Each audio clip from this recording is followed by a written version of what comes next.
Chapter 2807. Come on, let's have a jar each. Fatty carried the wine jars and placed them in front of everyone.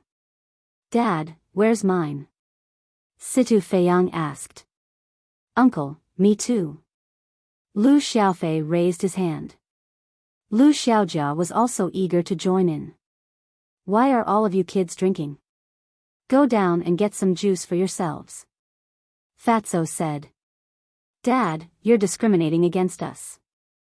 Situ Feiyang was immediately displeased. That's right. Xiaojia is only in her teens. She's not an adult yet. But my brother and I are already adults. Why can't we drink? Lu Xiaofei was indignant. Adults? Take off your pants then. Let me see if your hair is fully grown. Fatso glanced at the two of them. Cough, cough. Pei Yi, who was drinking water, choked on it. He looked up at Fatso speechlessly and said, There are female compatriots here. Can you not be so straightforward? Apart from Xiaojia, are the rest of them considered female compatriots? Fatso glanced at Wang Yu, Li Yan, and the Spirit Queen. Fatso, what do you mean by that? Aren't we women? His words immediately aroused the anger of the few women. You're all tigresses. How are you women? Fatso shook his head. Wang Yu's face turned sullen and she looked at Li Yan. You're really asking for a beating. Don't worry, let him be smug first. I'll teach him a lesson when we get home. Li Yan said with a smile. Fatso's body stiffened. Wang Yu, and the other women immediately gloated. Qin Feiyang and the others also had a mocking look on their faces. Li He chuckled and looked at Fatso. Since Xiaofei and the rest want to drink, give them a jar. Grandpa, Li Yan immediately looked at Li He in displeasure. I'm happy. Just let them be. Besides, they won't each have a jar. The three of them will share a jar. It's not a big deal. Li He said with a smile. You're spoiling them. Li Yan was displeased. Actually, it doesn't matter. Thinking back to when you guys were little Fei's age, didn't you all start drinking? Yi Shu said. Li Yan glanced at Yi Shu, then at Li He, then at Lu Xiaofei, his sister, and Situ Feiyang. I agree, but don't go too far.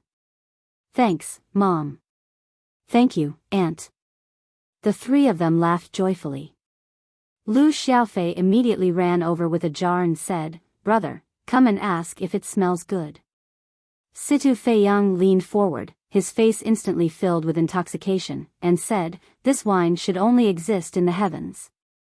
Looking at the two brats, Li Yan shook her head and smiled helplessly. Fatso returned to his seat, looked at Lu Xiaofei and the other two, and said, The three of you, don't get drunk over there. Go and pour wine for everyone. Little Jia, you go. Lu Xiaofei and Situ Feiyang were already drinking.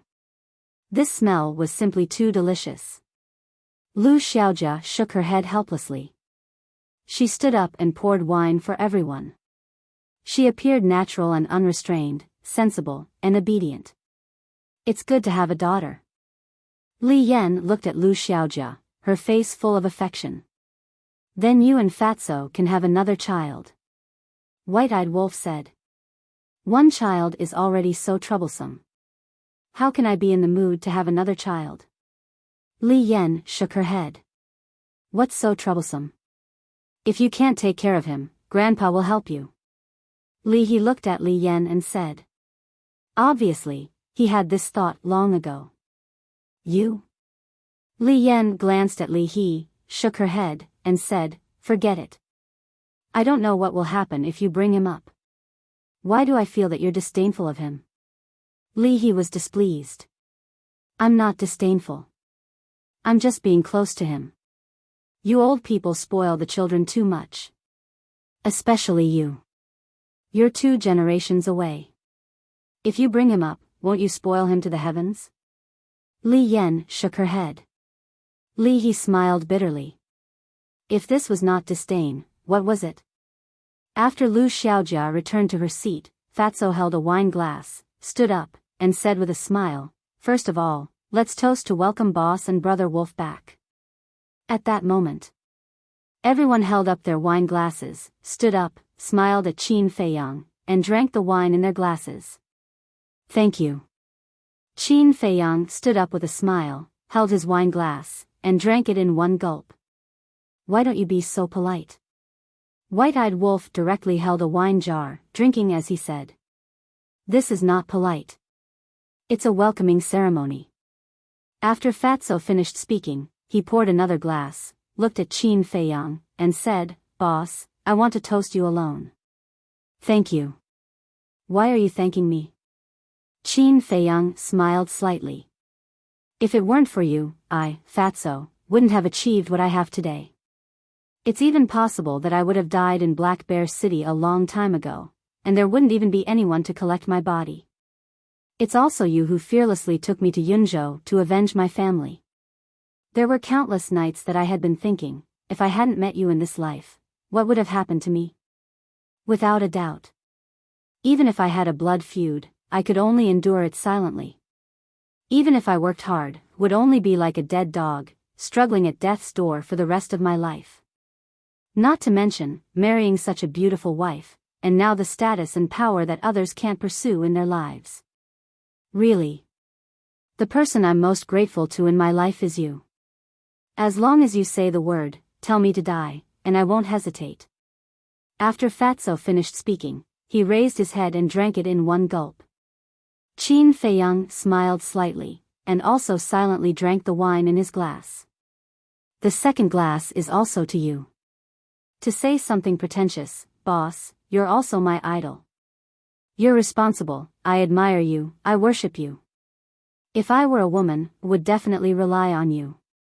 Fatso laughed. "Haha, if you were a woman, then I would have to stay away from you. After all, your weight is not something I can bear." Qin Feiyang laughed. The others also roared with laughter. "Whatever you say. Anyway, I'm a thick-skinned person. Otherwise, how could I find such a beautiful wife? In the eyes of others, I'm nothing, and they all say that I'm climbing up the social ladder. But I don't care, because I know that Yeno loves me. In short, I want to toast you for giving me a different life." After Fatso finished speaking, he raised his head and drank it in one gulp. "Actually, I also want to thank everyone who used to be around me. For example, Lu Hong, White-Eyed Wolf, Ling Yunfei, Luo Qingzhu. It's because of your help, your encouragement, that I can be strong and walk to this day." Qin Feiyang said with a smile as he drank the wine in his cup. Fatty smiled and poured another cup of wine for him. "As for the third glass, it's to our friendship. Although now, I didn't accompany you to the ancient world, in my heart, I've always silently supported you and prayed for you. I sincerely hope that the relationship between us brothers can always be like this, never depreciating or changing. In short, no matter how time changes, no matter what happens, you'll always be my boss." Fatso smiled from the bottom of his heart. "You'll always be my brother." Qin Feiyang smiled slightly. "Then let's toast to our rare brotherhood." Fatso laughed. "Cheers." Qin Feiyang smiled. The two raised their heads and drank it in one gulp. After drinking, Fatso poured another glass, but this time, he didn't look for Qin Feiyang, but for White-Eyed Wolf. "Brother Wolf, although I've been bullied by you, I know that you're good to all of us. Thinking back, as long as we encountered difficulties, you were duty-bound. So thank you. And thank you for always accompanying my boss, so that he won't feel lonely." Fatso said. "Since you know that I'm good to you, why don't you drink a few more glasses?" White-Eyed Wolf said. Okay. I'll drink 3 glasses in a row to show my respect." Fatty laughed heartily as he downed cup after cup. "Don't drink so much." Li Yan whispered. "I'm happy. It's okay." Fatso waved his hand, his eyes a little blurry. A few hundred years, for Qin Feiyang and White-Eyed Wolf, was just a snap of the fingers, but for Fatso, it was too long. Now that they finally gathered together, the joy in his heart was hard to extricate. Everyone looked at Fatso, and for a moment, they couldn't help but feel emotional. Although life became longer as one's cultivation increased, the time they spent together became less and less. So they should cherish every opportunity to get together. Because no one knew when the next time would be. Okay. Don't say sentimental words, just drink, I have more if it's not enough. Qin Feiyang smiled. Huh, then we won't stand on ceremony. Old man Yi, aren't you very arrogant? Come on. The monkey-faced old man held a wine glass, looked at Yi Shu, and teased.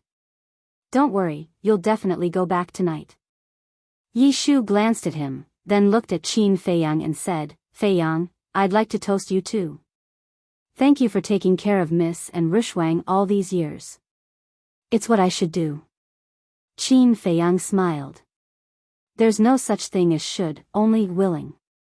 Some people don't even take their biological parents seriously. But you're different. Whether it's friends or family, you've always protected them with your life. There aren't many young people like you in this world. This old man admires you. Yi Shu said. Aren't you the same? Back then, it was you who had always protected great-grandmother and the others. I admire your greatness as well. In fact, we're all protecting the most important people. We don't ask for praise, we just want to have a clear conscience. Qin Feiyang smiled. What a good, clear conscience. Just because you said, clear conscience, this old man has to drink a few more glasses with you. Although I'm an old man, I also have a young heart. In terms of drinking, I won't lose to you young people. Come, let's not go home until we're drunk. Yi Shu laughed heartily. Qin Feiyang smiled, picked up the wine glass in front of him, and gently clinked it with Yi Shu's. Immediately, the two of them raised their heads and drank in one gulp. The atmosphere was very harmonious. Everyone said whatever they wanted, without any restrictions or concerns. The fragrance of wine, laughter, intertwined, forming a happy picture. Chapter 2808. The next morning. Qin Feiyang got up from a bed, rubbed his aching forehead, and looked around in confusion. Where was this? At this moment, he was in an unfamiliar bedroom. The decoration of the bedroom was quite luxurious. Outside the bedroom, there was a separate tea room, and an exquisite tea set was placed on the coffee table. Outside, there was a restaurant. This should be a restaurant, Qin Feiyang mumbled. Because he didn't drink often, his alcohol tolerance was not good.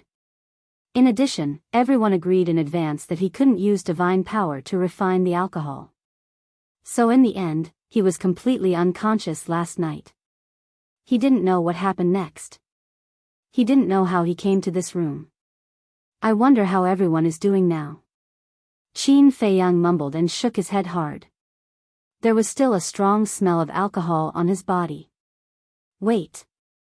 My clothes, Qin Feiyang suddenly shivered. He looked down at himself and found that his clothes had been taken off. He quickly looked at the cabinet next to the bed and saw a coat neatly folded on top of it.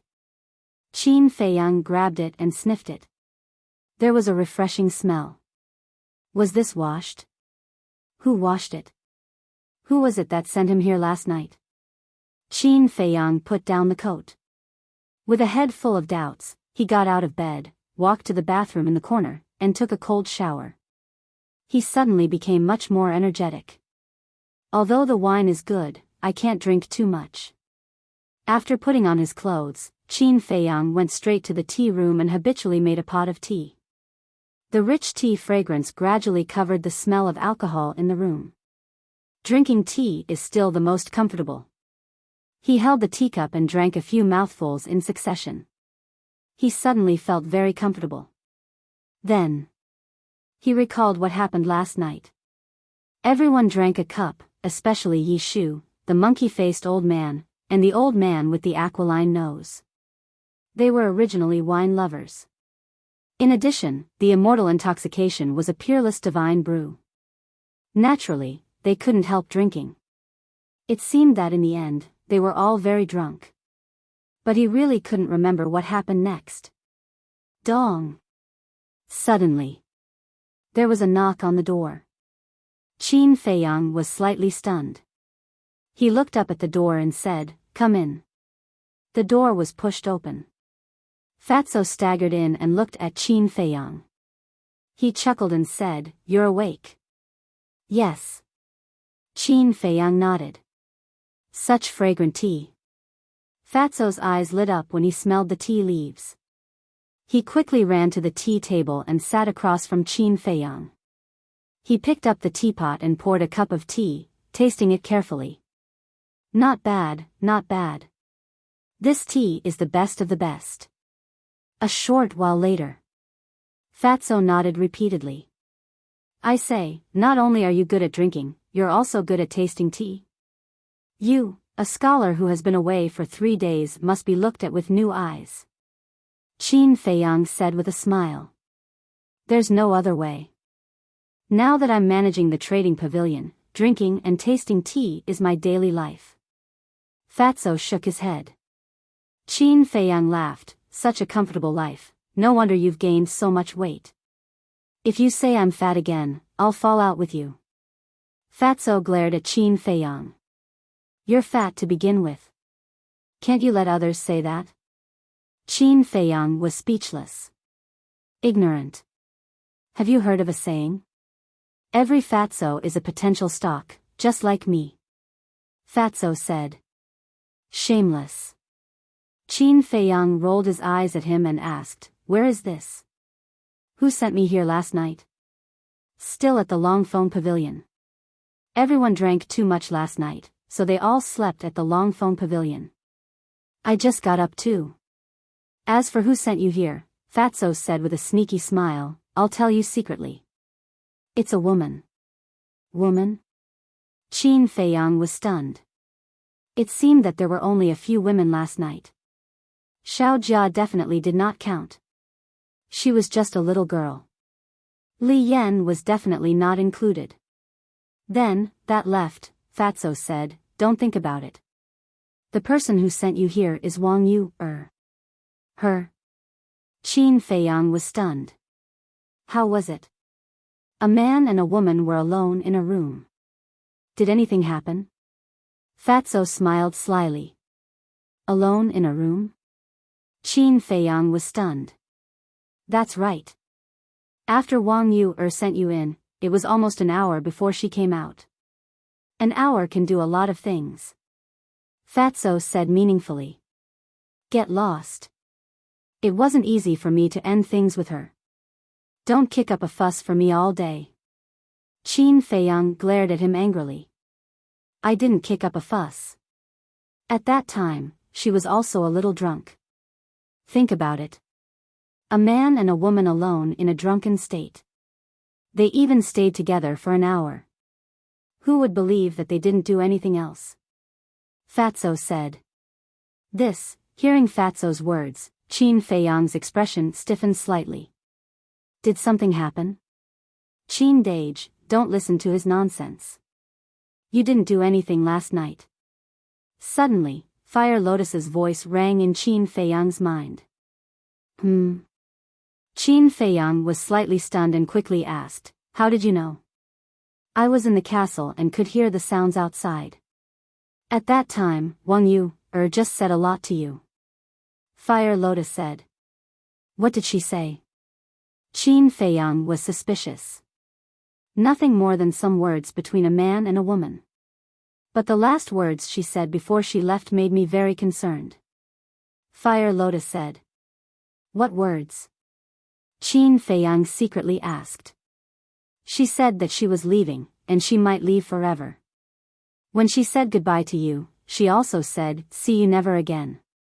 Fire Lotus said. "See you never again," Qin Feiyang murmured. Fire Lotus said, "Do you think she would do something stupid?" Qin Feiyang's expression stiffened. Fatso, who was sitting opposite, looked at Qin Feiyang suspiciously. "Boss, what are you doing? Where is Wang Yu now?" Qin Feiyang came back to his senses and looked at Fatso and asked.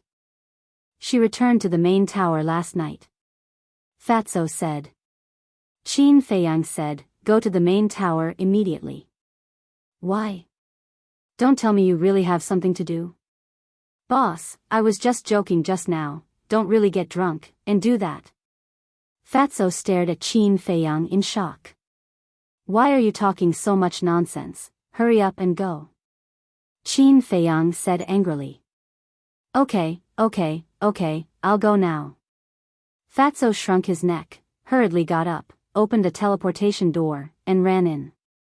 Don't do anything stupid. Qin Feiyang murmured, his face full of worry. But wasn't Wang Yu fine yesterday? And during the gathering last night, there was nothing unusual. Could it be that he and Fire Lotus were thinking too much? Wang Yu actually just went out to relax? But the words "see you never again" really made it difficult for him to calm down. Dong! Suddenly, there was another knock on the door. Qin Feiyang sorted out his emotions and looked at the door. Come in. Pei Yi pushed the door open and walked in, looking at Qin Feiyang with a smile. Morning. Morning. Qin Feiyang smiled.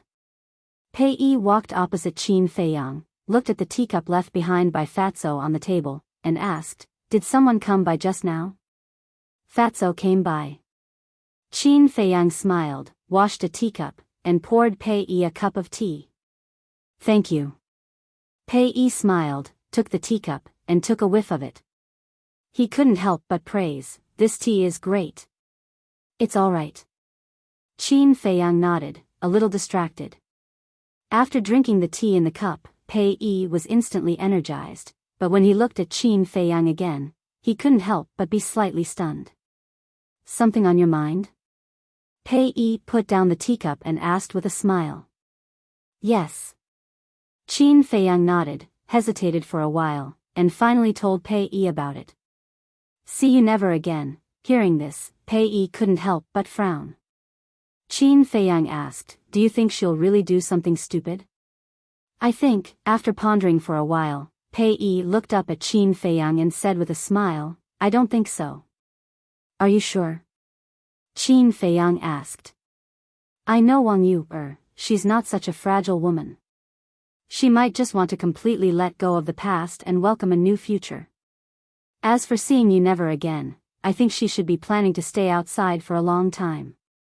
Pei Yi guessed. After all, guesses were just guesses. Whoosh!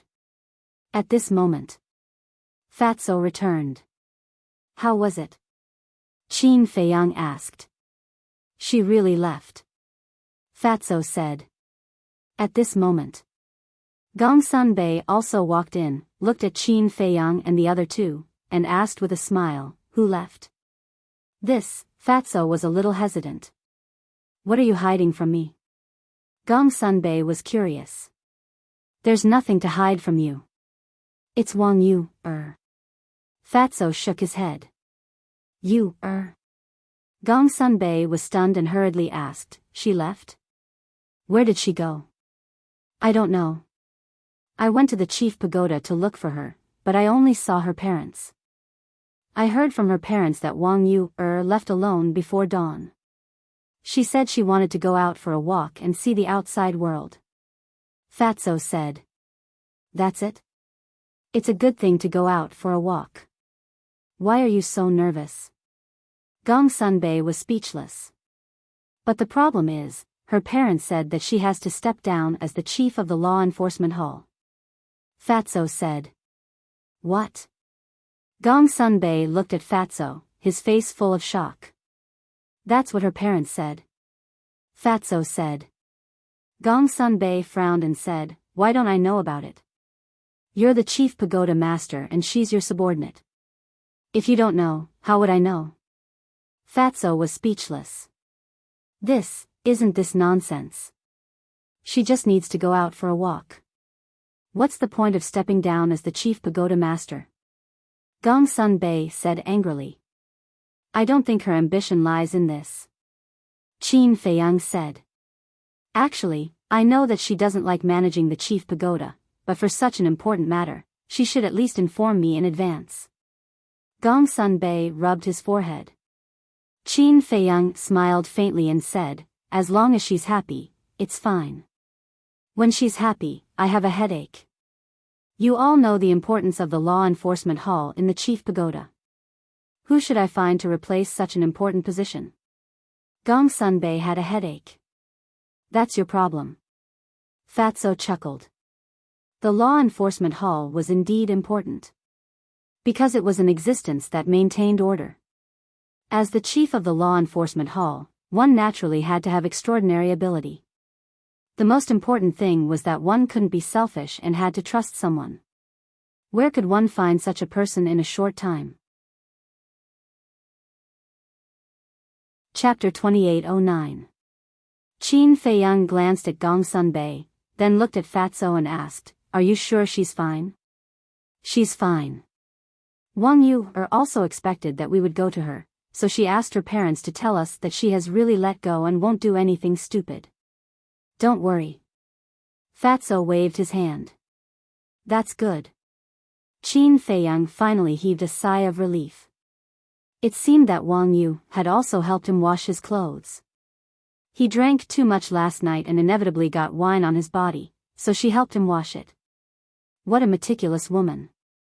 If he had met Wang Yu before meeting the mermaid princess, he might have really gotten together with Wang Yu Because such a good woman was really hard to turn down. It could only be said that they were not fated to be together. Are you all up?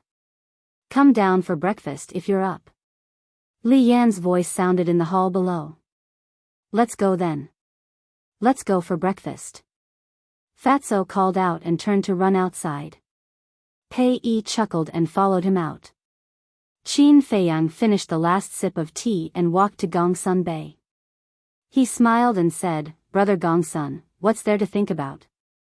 Isn't there a ready-made candidate in front of you? Huh? Gong Sunbei looked up at him suspiciously. Isn't he? Qin Feiyang looked at Pei Yi in front of him and said in a low voice. Gong Sunbei looked up and a bright smile appeared on his face. Let's have something simple for breakfast. We'll have some millet porridge and some light dishes. Li Yan, who was busy going downstairs one after another, said with a smile. Something light is good. I drank too much last night. I really can't eat greasy food. The monkey-faced old man smiled bitterly. That's it? I'm still preparing. Let's compete in the morning.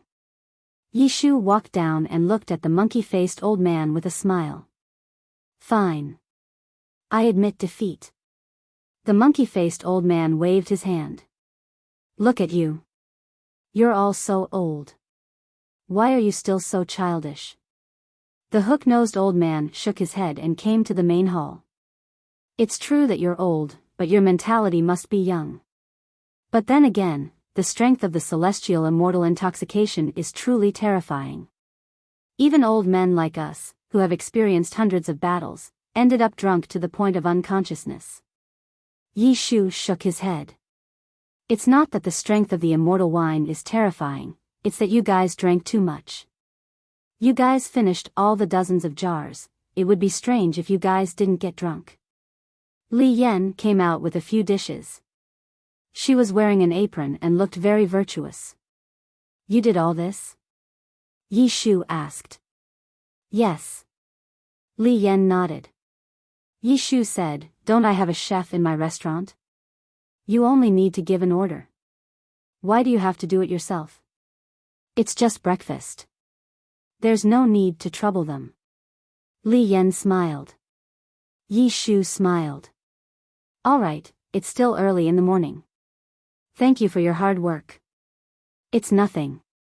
Li Yan shook her head. Yi Shu turned to look at Fatso and said, look, what a good wife. Cherish her. Do I need you to tell me that? Fatso pursed his lips. Huh, Yi Shu laughed and said, then let's eat. The group of people looked at each other and smiled. They sat around the table and enjoyed the delicious morning meal. After eating, Fatso leaned back in his chair calmly.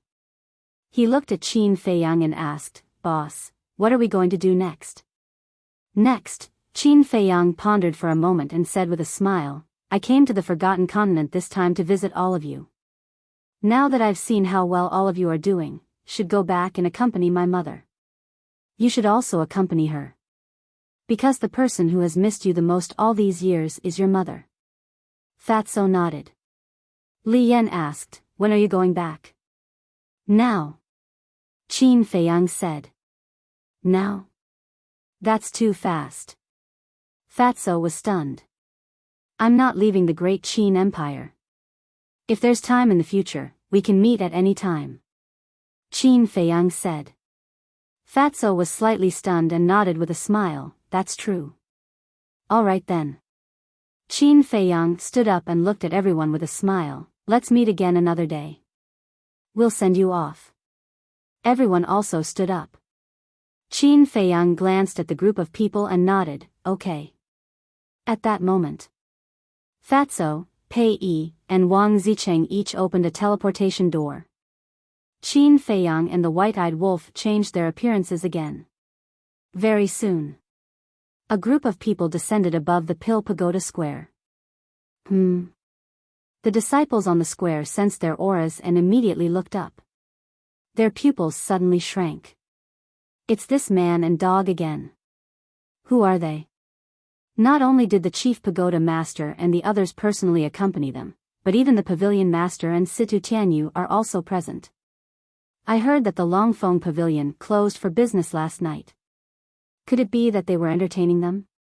The disciples were bewildered. Greetings, Chief Pagoda Master.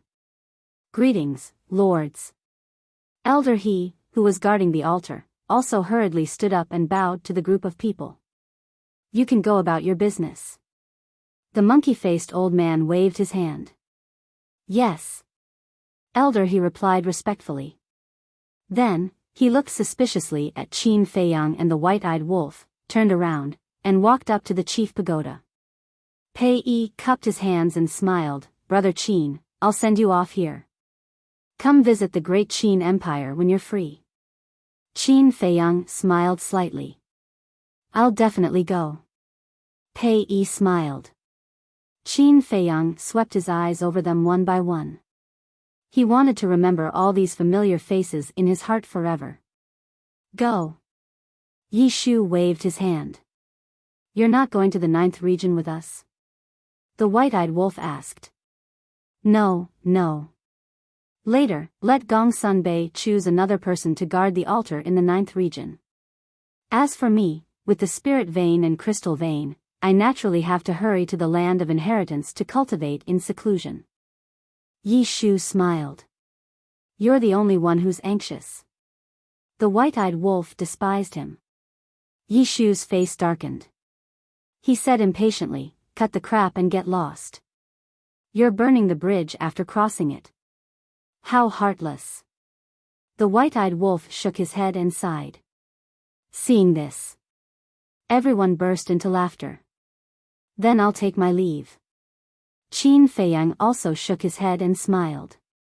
Then, he cupped his hands at everyone and stepped onto the altar with the white-eyed wolf, Lu Xiaofei, and Qin Chen. The monkey-faced old man waved his hand, and a stream of divine power flowed into the altar, which immediately revived.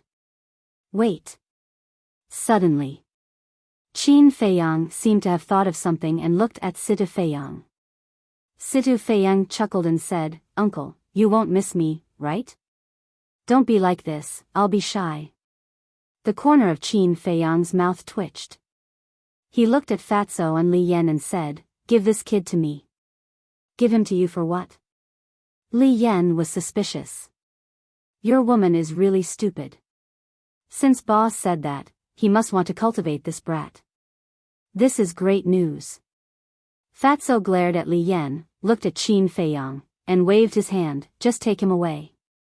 How can you be a father like this? Situ Feiyang looked at Fatso with dissatisfaction. What do you know? To be able to be cultivated by your uncle, that's the merit of your previous life. It's also because your mother and I have done too many good things. Now, it's all on you. Fatso said. Shameless. Situ Feiyang muttered. Li Yan also understood. She looked at Qin Feiyang and smiled, then I'll leave him to you. You can beat him to death or cripple him. I'll go. Am I your biological child? Situ Feiyang looked at the couple angrily. Don't say it. You're really not our biological child. We picked you up from the river. Fatso pursed his lips. Fine, you win. Situ Feiyang snorted coldly. Having such a father, he was full of bitterness. He walked up the altar helplessly. Qin Feiyang and Situ Feiyang couldn't help but shake their heads and smile. With a wave of his hand, 10 crystal veins and spirit veins appeared. He looked at Fatty and Li Yan and said, "These are for you." "Thank you, boss." Fatso smiled. Qin Feiyang took out 10 legendary divine artifacts and 10 supreme divine arts. "Brother Gong Sunbei, I gave you the spirit veins and crystal veins yesterday, as well as the divine artifacts and divine arts. Take these." "Okay." Gong Sunbei was not as polite as yesterday. "Then we'll meet again," Qin Feiyang said with a smile. "Go, go." Everyone waved their hands. The sacrificial altar revived again, and Qin Feiyang's group quickly disappeared. "Brother Gong Sunbei, are we brothers?"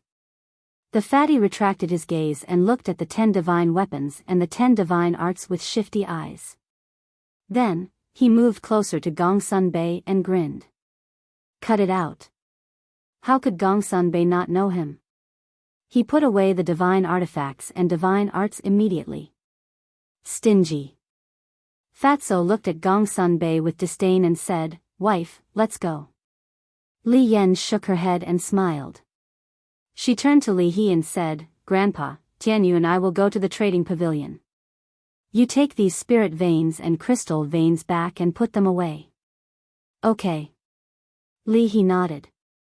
After Fatso and Li Yan left, Li He smiled at Gong Sunbei and the others and immediately left with the 10 spirit veins and crystal veins. "Then I'll take my leave too." Pei Yi smiled. "Don't be in such a hurry." Gong Sunbei grabbed him. "What?" Pei Yi looked at him suspiciously. Gong Sunbei smiled and said, "I have something to discuss with you." "What is it?" Pei Yi looked at him warily, feeling like a weasel greeting a chicken. "Don't be nervous. It's not a good thing, but it's not a bad thing either. See. You resigned as the hall master of the law enforcement hall. Now the law enforcement hall has no leader. And Wang Zicheng and the others don't have the time to manage this, so..." Gong Sunbei looked at Pei Yi with a smile. Pei Yi looked at Gong Sunbei in shock. It was obvious that he wanted him to enter the main tower and be the hall master. "What did you say? You resigned as the hall master? When did this happen? Why didn't we know?" Yi Shu, the monkey-faced old man, the hook-nosed old man, and Wang Zicheng all looked at Gong Sunbei in shock.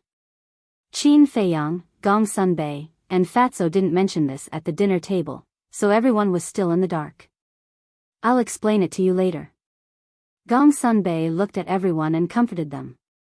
Then he looked at Pei Yi again and said, "You're capable and responsible. Your strength is one of the best in the Forgotten Continent. You're the talent that the main tower needs." "Stop." Pei Yi hurriedly raised his hand and interrupted Gong Sunbei. He looked around and said, "We'll meet again if fate wills it." After saying this, he turned and ran away without looking back. This guy, Gong Sunbei's mouth twitched, then a smile appeared on his face. No matter what, he had to get this guy to join the main tower. Chapter 28:10. The Ninth Area. After Qin Feiyang and his group appeared, they did not delay and directly left Ice Crystal City. Situ Feiyang looked at Qin Feiyang and asked suspiciously, "Uncle, are you really going to teach me? Looking at your expression, you seem to be a little unhappy." Qin Feiyang was puzzled. No. Situ Feiyang quickly waved his hand and laughed, I just heard Qin Shen and brother Shao Jia say before that your way of teaching people is a little inhumane. Cough cough. Qin Shen coughed dryly and stared at Situ Feiyang. When did I say that? You forgot so quickly? 3 years ago, at the end of the year, we gathered together. You and brother Shao Jia said that Uncle Qin trained you guys, and tortured you guys to death. Situ Feiyang said. Qin Shen's face darkened. Did this little fatso not understand his expression? He even said it. Qin Feiyang glanced at Qin Shen. Qin Shen's expression was rather flustered. Qin Feiyang laughed. Don't panic, after all, this is the truth. Don't panic? How was that possible? Looking at the smile on Qin Feiyang's face, he knew that something bad was about to happen. Suddenly, Qin Feiyang stopped and looked at Qin Shen. Do you know why I brought you along? Qin Shen shook his head. The reason is very simple. I just want you to understand how strong the white-eyed wolf and I are now. You should understand it well now. Qin Feiyang said. Qin Shen nodded. Whether it was the soul vein, crystal vein, divine artifact, divine art, or the white-eyed wolf strength that defeated Wang Zicheng and the others with one claw, it was all beyond imagination. Then let me tell you now, Mu Qing's current cultivation is stronger than me and the white-eyed wolf. Do you still plan to take revenge? Qin Feiyang asked. Never wavered. Qin Shen said. Qin Feiyang looked at him deeply and asked, Then are you willing to go to the ancient world with me? I'm willing. Qin Shen replied without hesitation, his eyes burning with passion. All right. I'll bring you to the ancient realm and nurture you with all my might. But remember, don't disappoint me. Qin Feiyang said. I will definitely work hard. Qin Shen nodded. All right. Qin Feiyang glanced at the four of them and smiled. Now, I'll take you to a place. After saying that, Qin Feiyang waved his hand and brought the four of them to appear above the desert of death. Where is this? The four of them scanned their surroundings in bewilderment. I believe your fathers or elders have all told you that I have a black tortoise realm. Qin Feiyang said. Yes. Situ Feiyang nodded. It was said that the Black Tortoise world was an independent small world. This is the Black Tortoise realm. Qin Feiyang said. This is the Black Tortoise realm? The four of them were filled with surprise. No wonder it was so big that they couldn't see the end. Xiaojia, the following process will be quite painful. It might even make you go crazy. You're still young, so you don't have to participate for the time being. Qin Feiyang looked at Lu Xiaojia and smiled. Lu Xiaojia glanced at the desert below and shook her head. Uncle, I'm not a child anymore. I'm not afraid. Really? Qin Feiyang asked with a smile. Yes. Lu Xiaojia nodded heavily. All right. Qin Feiyang smiled and brought Fire Lotus over from the Devil's Land. What a beautiful sister. Uncle, I didn't expect you to keep a mistress in a golden house. Situ Feiyang stared at Fire Lotus, his eyes filled with amazement. Keeping a mistress in a golden house? Qin Feiyang's face darkened as he smacked Situ Feiyang's head. Fire Lotus couldn't help but laugh. These little guys, each more interesting than the other. Qin Feiyang looked at Fire Lotus and asked, It's been 2 days. How are Qin Haotian and the others? Not bad. Qin Haotian's cultivation has already reached the level of war god. Qin Yun, Qin Ji, Qin Xian, and Qin Wan have all reached the level of 9-star combat emperor. Qin Yi, the twins have also reached the level of 9-star combat saint. Fire Lotus said. What? Uncle Haotian has already reached the level of war god? Lu Xiaofei and his sister were dumbfounded. What's going on? Situ Feiyang was also very surprised.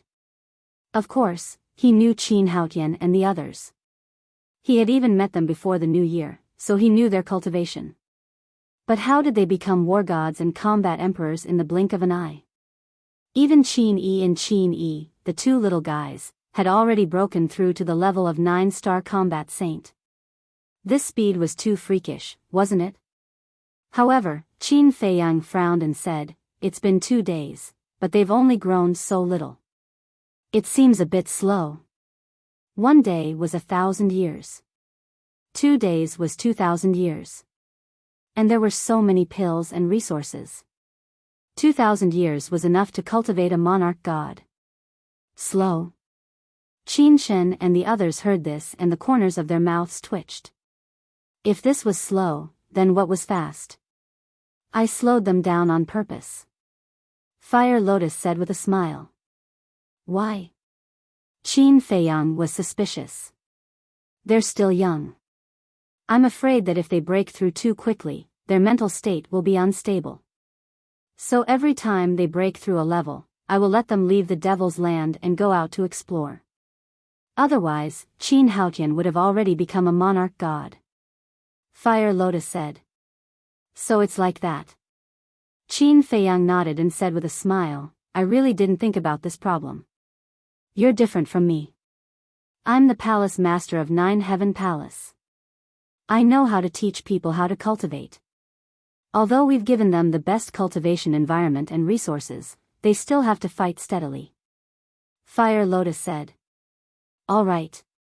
Qin Feiyang nodded and pointed at Qin Shen and the others, "Then these 4 little ones, I'll leave them to you." "No problem." Fire Lotus nodded. Qin Feiyang turned to look at the 4 of them and said with a smile, "Then you guys, take care of yourselves." After saying that, he and the white-eyed wolf disappeared without a trace. Where did Uncle and Uncle Wolf go? Lu Xiaojia immediately looked around. Fire Lotus said, "They should have gone to the Devil's Land." Devil's Land? What is that place? The 4 of them were curious. The Devil's Land is not a place you can set foot in. Hand over the Qinkuan bag and let's begin. Fire Lotus said. Devil's Land. Somewhere in the southern mountain range, 7 young men and women sat cross-legged on the ground. They were all handsome and had a dignified appearance. The 7 of them were Qin Haotian, Qin Yun, Qin Wan, Qin Xian, Qin Ji, Qin Yi, and Qin Yi. Shua. Suddenly, a man and a wolf appeared in the void above. It was Qin Feiyang and the white-eyed wolf. They had also recovered their true appearance. Qin Haotian and the others also noticed their auras at the first moment. They opened their eyes and looked up. The changes are quite big. Qin Feiyang looked down at the 7 of them. After 2,000 years in the Black Tortoise world, Qin Haotian, Qin Yun, Qin Wan, Qin Xian, and Qin Ji had all become mature and steady. Especially Qin Haotian, he was like a natural emperor with an extraordinary temperament. Qin Yi and Qin Yi were no longer the 2 brats from before. Qin Yi's height was now 1.8 meters. His figure was tall and straight, and there was a shocking sharpness between his eyebrows. As for Qin Yi, she was also about 1.75 meters. Her black hair draped over her shoulders, and her exquisite figure revealed a breathtaking beauty. Big brother. Seeing Qin Feiyang appear, Qin Yun and the others quickly stood up and bowed. Qin Haotian also stood up, but did not speak. He stared at Qin Feiyang, and a trace of fighting spirit burned in his eyes. Qin Feiyang nodded and said with a smile, "Seeing that you are all still alive, I am quite gratified." They looked at each other, their faces full of wry smiles. Although only 2 days had passed outside, they had already cultivated here for 2,000 years. Especially in the beginning, crossing the desert of death, it was simply a narrow escape. To be able to survive until now, even they themselves felt that it was not easy. Of course. They also knew. If Qin Feiyang really did not care about their lives, then they would have died in the desert of death long ago. Because countless times when they faced death, it was Fire Lotus who saved them. And with these 2,000 years in the Black Tortoise world, they had long had a new understanding of Qin Feiyang. Their big brother was a godlike figure. So, right now, they respected Qin Feiyang even more than before. Qin Feiyang smiled faintly, looked at Qin Haotian, and said, "Looking at your eyes, do you want to challenge me?" "That's right." Qin Haotian took a step into the sky and stood opposite Qin Feiyang. "All right. Let me see how much you've grown over the years." Qin Feiyang smiled slightly, suppressing his cultivation to the level of a war god. "Who do you think will win?" Qin Xian asked in a low voice. "Needless to say, it will definitely be Big Brother." Qin Yun said. "Sister Yun, I think it might be Brother Haotian. After all, he works so hard. And now, Big Brother has also suppressed his cultivation to the same level as Brother Haotian." Qin Yi said, losing her childish and mischievous attitude from before, appearing natural and unrestrained. "No matter how hard he works, he won't be able to defeat Big Brother. Big Brother, that is the undefeated legend." Qin Ji opened his mouth and raised his head to look at Qin Feiyang. He had absolute confidence in Qin Feiyang. "Let's begin." High up in the sky, Qin Feiyang looked at Qin Haotian and said with a faint smile. Boom! Qin Haotian's aura suddenly erupted. He took a step forward and blasted towards Qin Feiyang. But in this regard, Qin Feiyang didn't dodge at all, nor did he have any intention of fighting back. Boom! Qin Haotian's punch landed solidly on Qin Feiyang's chest. But Qin Feiyang didn't even take a step back. His entire person was like Mount Tai, standing there.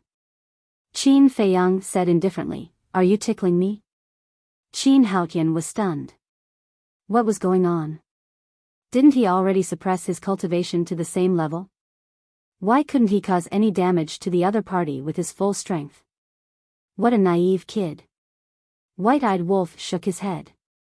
With the strength of Qin Feiyang's physical body, not to mention the same level, even if Qin Feiyang suppressed his cultivation to the pseudo-god realm, Qin Haotian wouldn't be able to hurt him at all. Strong indeed. Qin Ji clenched his fists. This big brother was the goal he wanted to pursue. Let's continue. Qin Feiyang looked at Qin Haotian and said with a faint smile. Roar. Qin Haotian formed a seal with both hands, accompanied by a loud dragon roar. The first, second, and third moves of the dragon god technique appeared one after another. Not bad. Qin Feiyang nodded. Not only did he inherit the dragon god technique, but he had also upgraded it to the mid-tier divine technique level. Emperor Prison. Qin Haotian roared again. A purple gold dragon soul roared out from behind him. Purple gold dragon soul? Emperor Prison? Qin Feiyang was stunned. He even activated the purple gold dragon soul. No wonder this kid could awaken his bloodline. And this Emperor Prison. Qin Haotian actually obtained this innate ability. Interesting. Chapter 28:11. Forgive me for the mistakes I made back then. Qin Haotian let out a low roar, the three moves of the divine dragon art and the purple gold dragon soul, carrying a powerful aura, charged towards Qin Feiyang. Forgive me? If you really want to talk about forgiveness, it should be for your mother. Qin Feiyang shook his head, still standing there motionlessly. The three moves of the divine dragon art and the purple gold dragon soul instantly drowned Qin Feiyang. However, when all the dust settled, Qin Feiyang's body was still unscathed. So strong. Big Brother's body must be made of iron. Below, Qin Xian and the others were dumbfounded. Qin Haotian also looked at Qin Feiyang in a daze. This was his strength?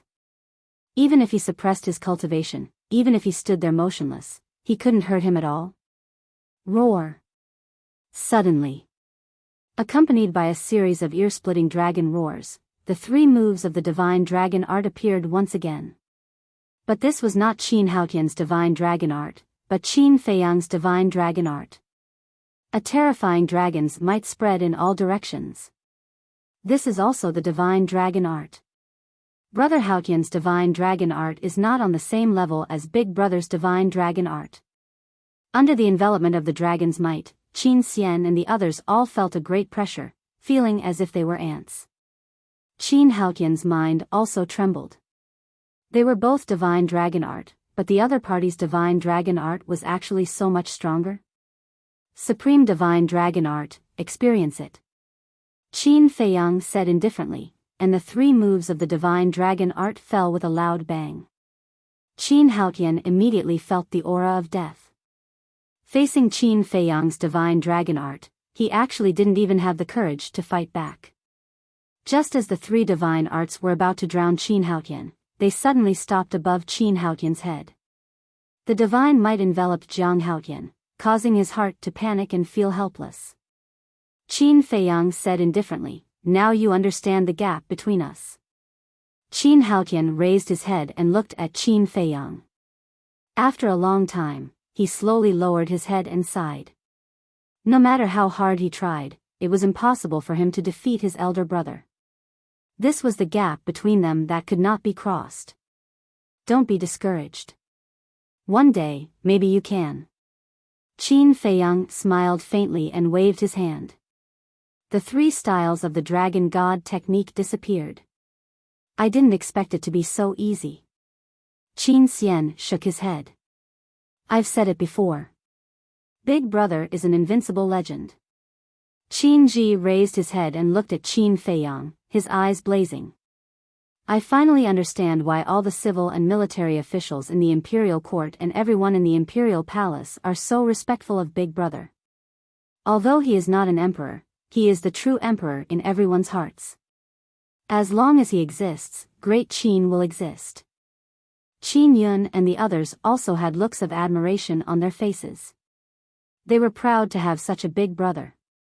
Qin Feiyang looked at Qin Haotian and transmitted his voice, "I'll say one more thing." Qin Haotian looked suspiciously at Qin Feiyang. "In the past, don't say that I was wrong and ask me to forgive you. I'm not wrong.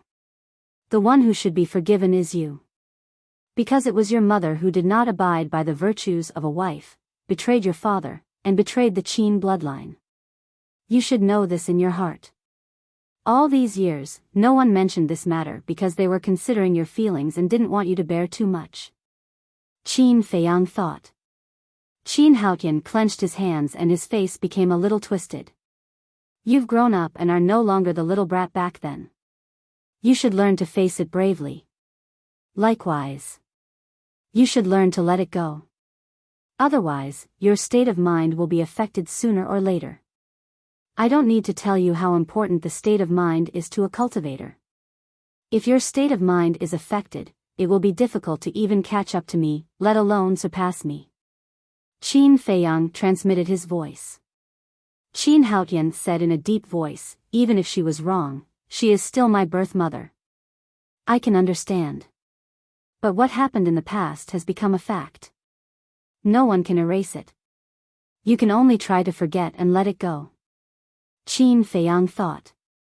Huff.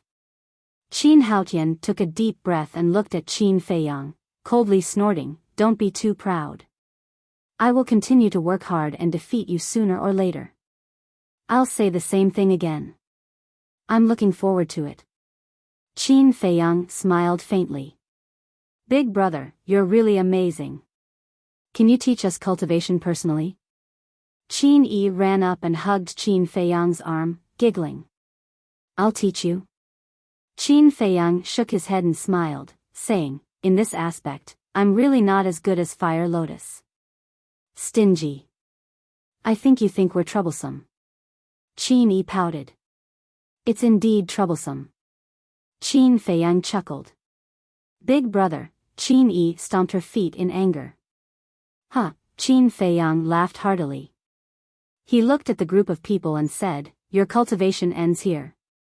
"Ends here?" Everyone was stunned. "I'll be responsible for laying a good foundation for you. The rest will depend on your luck." Qin Feiyang smiled faintly.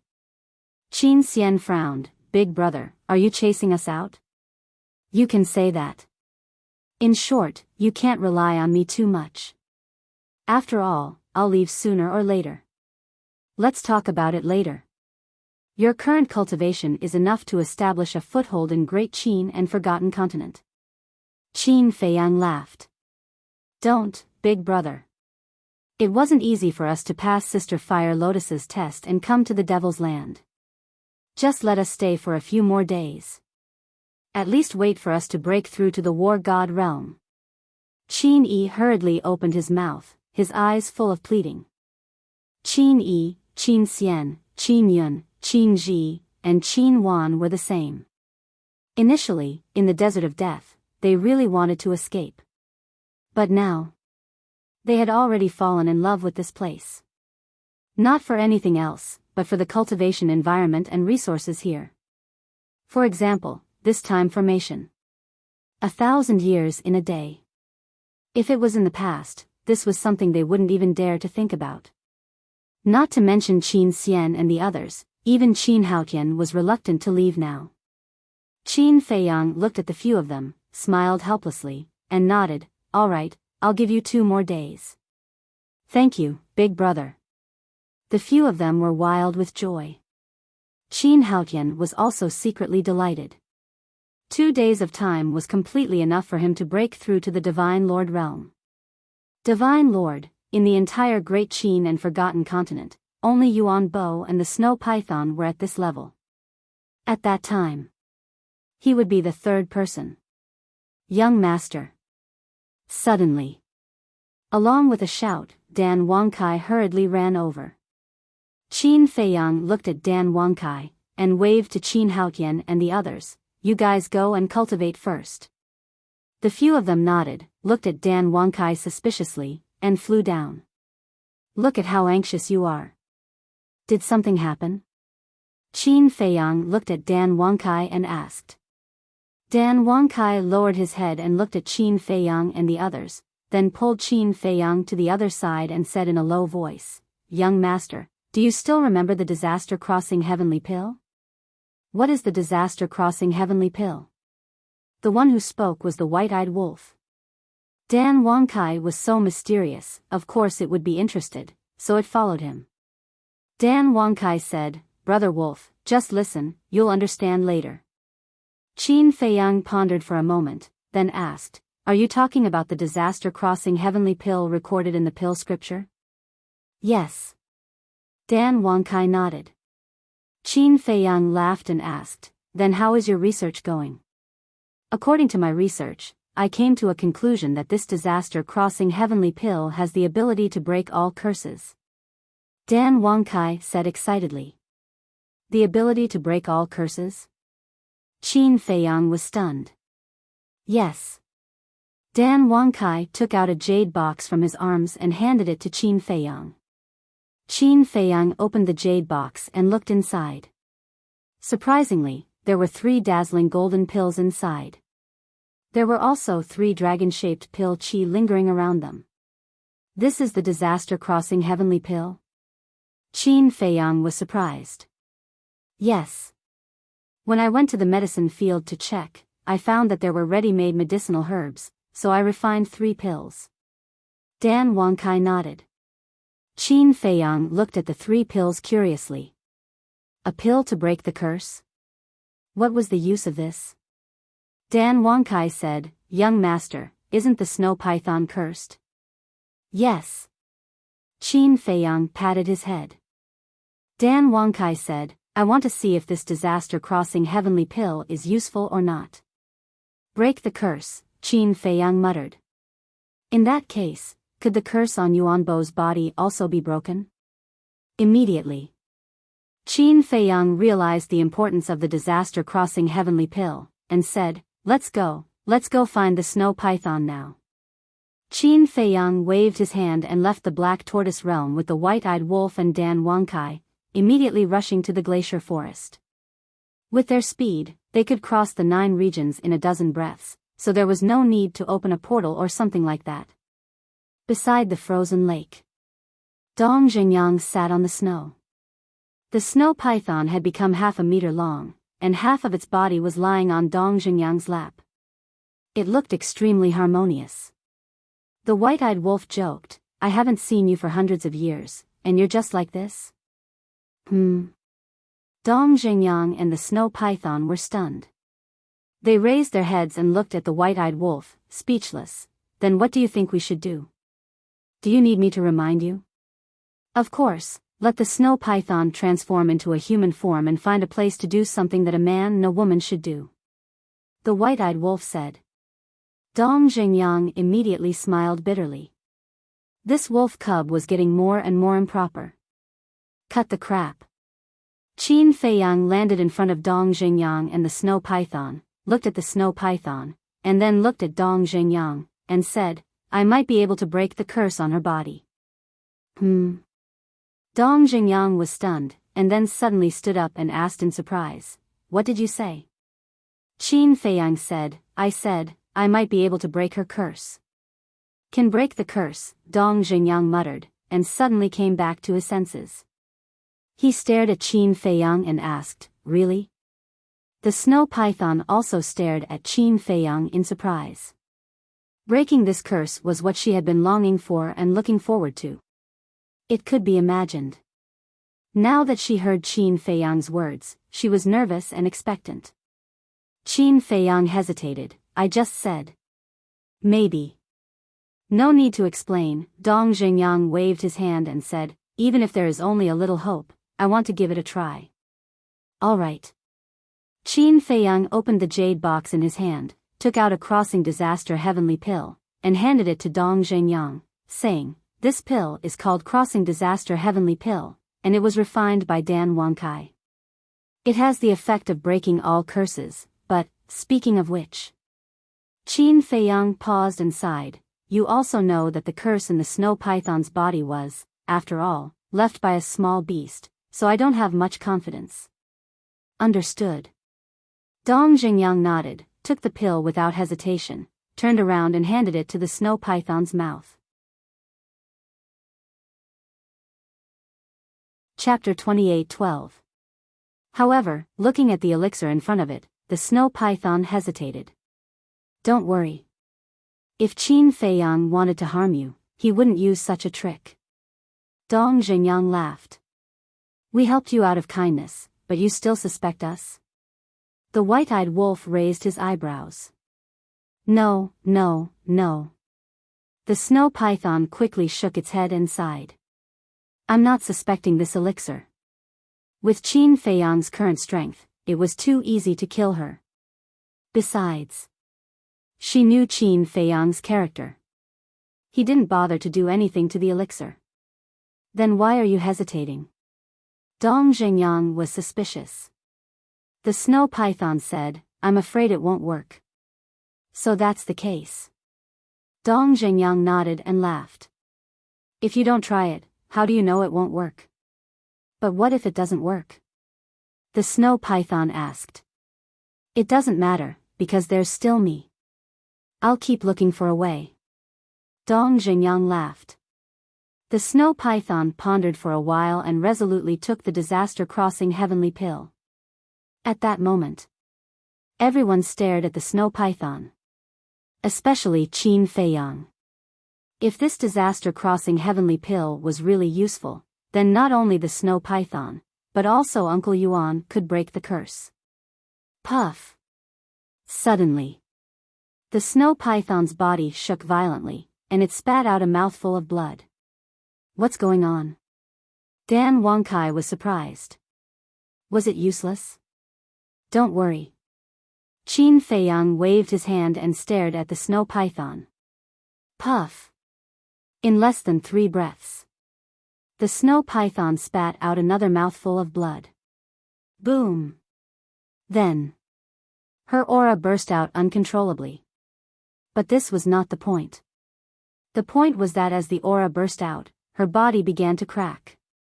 Blood flowed like a waterfall, instantly dyeing the snow on the ground red. Qin Feiyang, Dong Zhengyang turned to look at Qin Feiyang, looking extremely anxious. Wasn't this a sign of exploding and dying?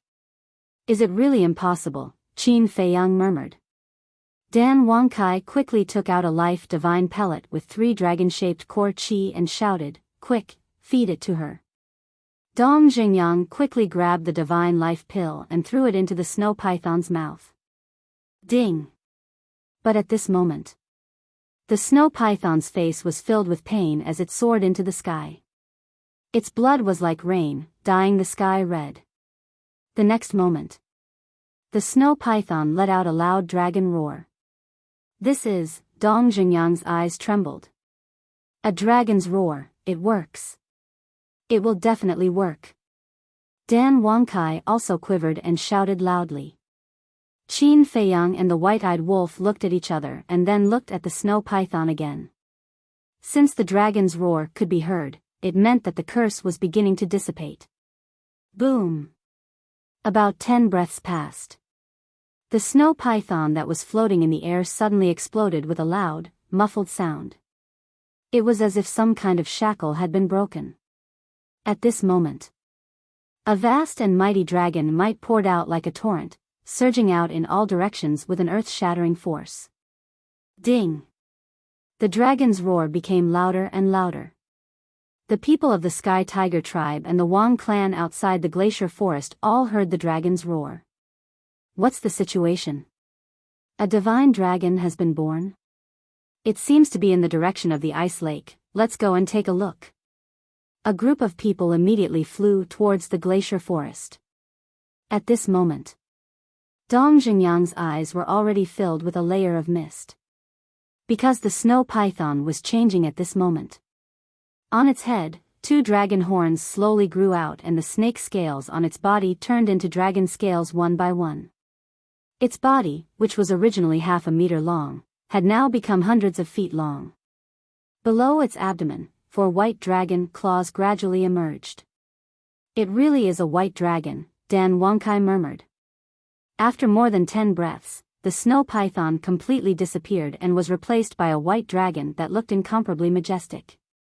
"The crossing disaster heavenly pill is useful," Qin Feiyang was also murmuring. His heart was incomparably excited. "Calm down. Although she has recovered her white dragon body, I still don't know if the curse of her cultivation has been broken," the white-eyed wolf whispered. Hearing the white-eyed wolf's words, Dong Jingyang immediately soared into the air, flew in front of the snow python, and asked, "How do you feel?" "It's been too long since I've felt so free," the snow python muttered. It seemed that it was still a little unable to adapt to all of this. However, that painful expression had disappeared. Dong Jingyang laughed. "You're not dreaming, this is real." "Is that so?" the white dragon asked. "Yes." Dong Jingyang nodded. I've finally broken the curse." Ding! The white dragon roared towards the sky, venting the grievances that had accumulated over the years. Dong Jingyang could not help but shed tears. White dragon. At this time, a group of people flew over. When they saw the white python in the sky, their eyes immediately widened. It was Yan Wei, Wang Xiaojia, Wang Yangfeng and the others. "Young master? Master?" When they saw Qin Feiyang not far away, a group of people immediately flew over. Wang Xiaojia looked at the white dragon suspiciously and asked, "Master, where did this white dragon come from?" "She is the snow python." Qin Feiyang laughed. "She is the snow python?" Everyone was stunned. Yan Wei hurriedly said, "Young master, isn't she cursed? How can she restore the white dragon's body?" "Her curse has been broken." Qin Feiyang smiled. "It has been broken," Yan Wei and the others murmured, looking at the white dragon again. A trace of a smile could not help but crawl into their eyes. Although the white dragon had made things difficult for them in the past, it had been very good to them in the past few hundred years. So now that the white dragon had broken the curse, they were sincerely happy for the white dragon. Dong Jingyang glanced at Yan Wei and the others, wiped the tears from the corner of his eyes, and looked at the white dragon. All right, let's see if you can cultivate now." "All right." The white dragon nodded, trying to calm itself down, and then closed its eyes. About 10 breaths passed. The white dragon suddenly opened its eyes and said in surprise, I can already cultivate, and even if the curse is broken, my half-step divine lord cultivation has not disappeared. Really? Dong Zhengyang asked. The white dragon nodded. That's great. Dong Zhengyang was overjoyed, and hurriedly landed in front of Qin Feiyang, cupped his hands and said, Brother Qin, I can't thank you enough. If there's anything in the future, just let me know. Thank you. The white dragon also transformed into a fair-skinned and beautiful woman in a white dress, landing beside Dong Zhengyang, looking at Qin Feiyang gratefully, and said. Qin Feiyang glanced at the two of them and said with a smile, We are all old friends, no need to be so polite. Old friends, the white dragon murmured. Qin Feiyang's words made her feel ashamed. Qin Feiyang said suspiciously, I heard you say that your cultivation has not disappeared, what do you mean?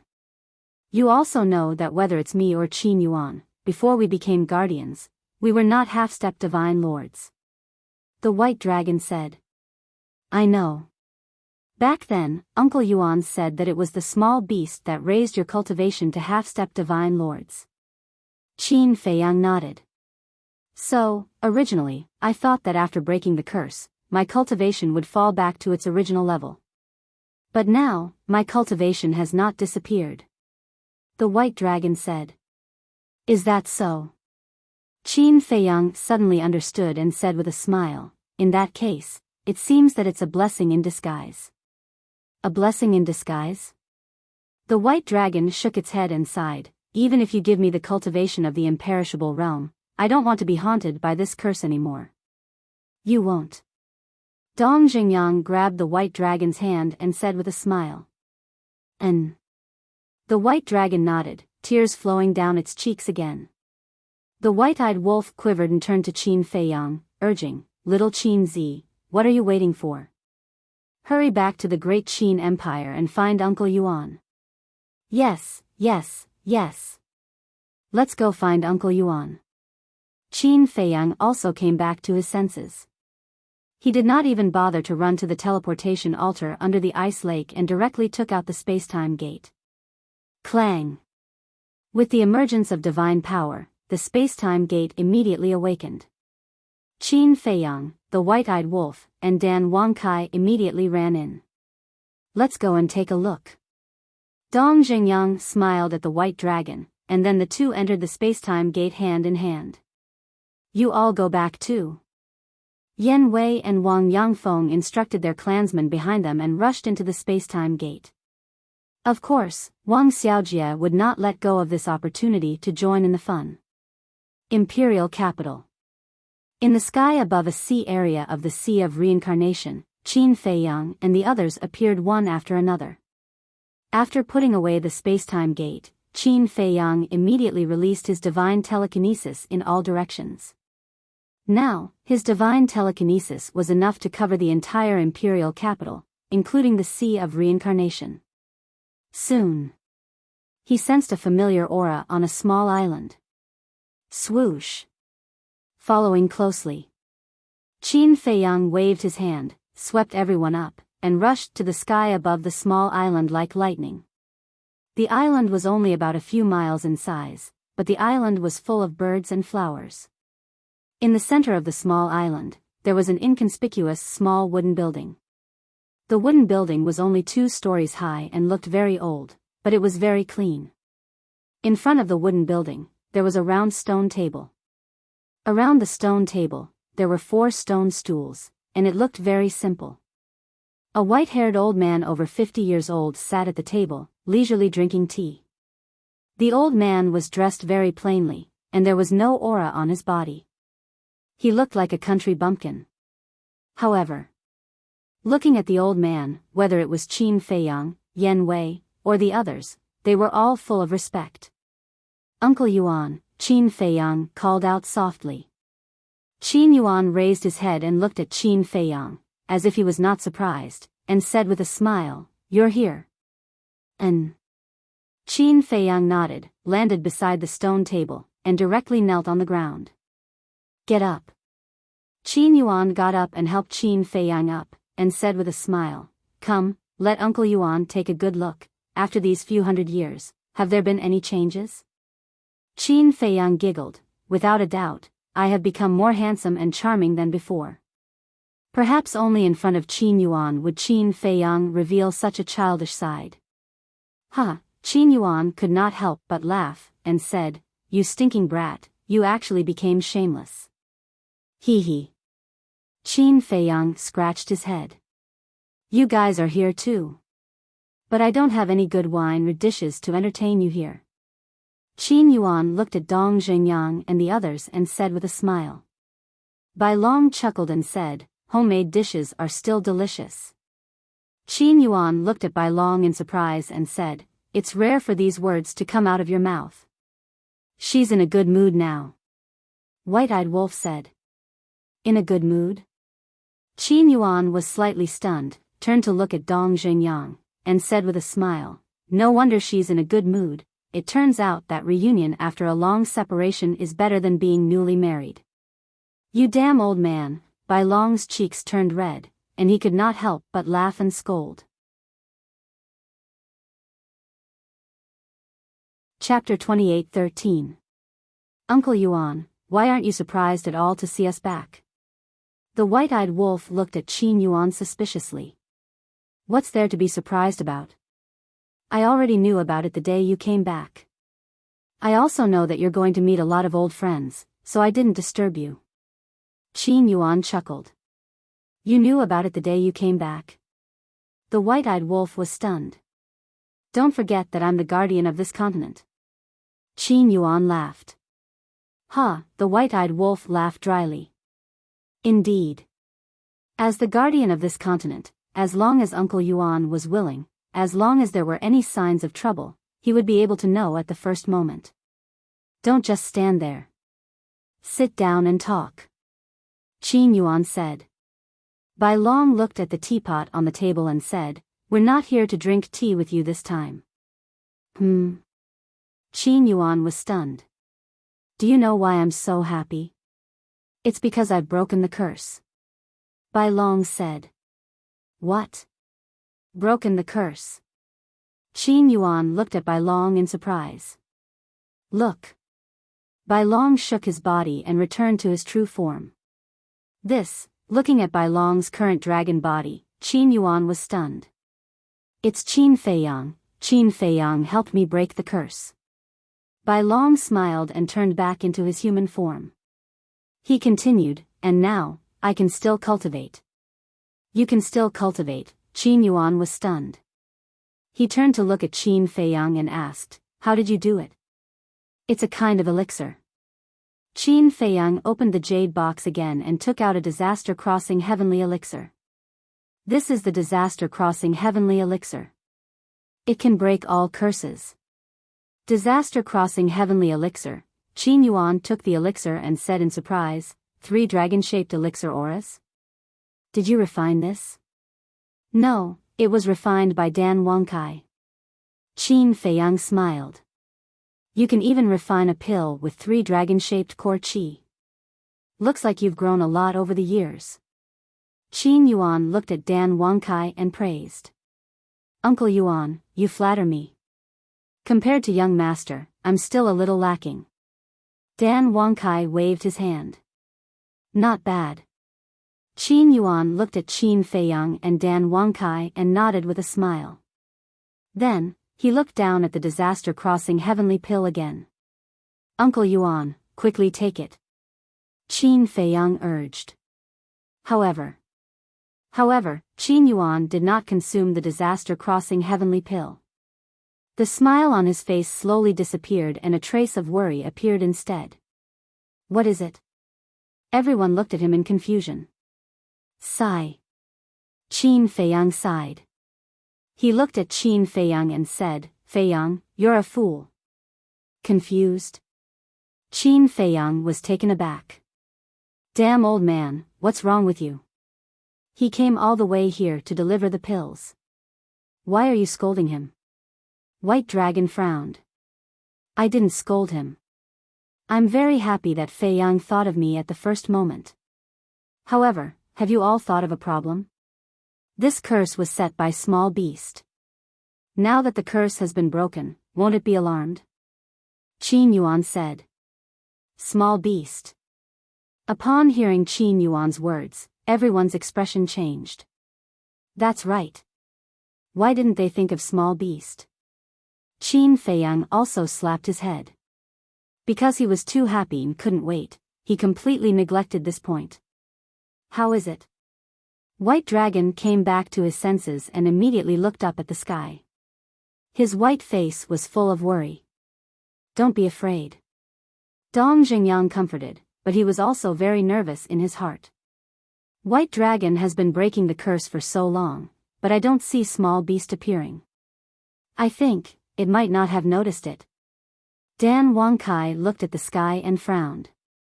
For a moment, everyone looked at the sky and was silent. It's useless to worry. Qin Yuan shook his head and smiled. He threw the disaster-crossing heavenly pill into his mouth and appeared extremely calm. This was the state of mind. Even if danger came, he would not panic. What happened to White Dragon happened to Qin Yuan once again. Boom! Soon. Accompanied by a low and loud sound, the curse on Qin Yuan's body was also successfully broken. Moreover, his cultivation did not drop and was still a half-step divine lord. Uncle Yuan, how do you feel? Qin Feiyang quickly asked. Qin Yuan smiled and said, I've regained my freedom. Of course I feel good. You guys are very good, but Grandpa Frog is very unhappy now. Before Qin Yuan's voice fell, a voice full of anger suddenly sounded in the sky above. This voice, the group of people's faces changed drastically. They immediately looked up and saw a small golden figure standing in the void above. If that wasn't the golden small beast, who else could it be? What should we do? The snow python suddenly panicked. Dong Xingyang's face was also full of fear. Sigh. In the end, it still came. Qin Yuan sighed and walked in front of Qin Feiyang and the others. Uncle Yuan, what are you doing? Qin Feiyang looked at Qin Yuan's back. Qin Yuan turned a deaf ear to him. Looking at the golden small beast, he said respectfully, Lord Beast God, all of this has nothing to do with them. I asked them to do this. If you want to punish someone, punish me. Uncle Yuan, looking at the back of the old man in front of him, Qin Feiyang's heart ached. Even in the face of the golden small beast, Uncle Yuan still walked to the front to protect him without hesitation. This selfless care was more precious than anything in the world. How could he let such an old man get hurt because of him? Swish. Qin Feiyang looked up at the small beast and said, It was all done by me.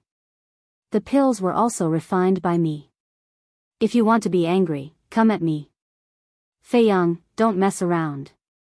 Qin Yuan glared at Qin Feiyang. Uncle Yuan, you used to protect me and take care of me. Now, it's my turn to protect you and take care of you. Qin Feiyang smiled. The golden small beast looked down at the two of them and sneered, How touching. A cold-blooded creature like you will never understand. Qin Feiyang sneered. Feiyang, shut up. Seeing Qin Feiyang provoking the golden small beast, Qin Yuan shouted angrily and knelt on the ground. He looked at the golden small beast and said, I'm sorry. I didn't teach it well. Please forgive me, Lord Beast God. Uncle Yuan, why are you kneeling to it? Is it worthy? Get up. Qin Feiyang shouted and grabbed Uncle Yuan's arm. Feiyang, sometimes, you have to lower your head. Qin Yuan was indifferent as he sighed. You can lower your head to anyone, but not to it. It doesn't have the right. Do you know? Not only did it snatch Chang Shui, but it also sealed the castle again. The worst thing is that it even sealed my battle soul.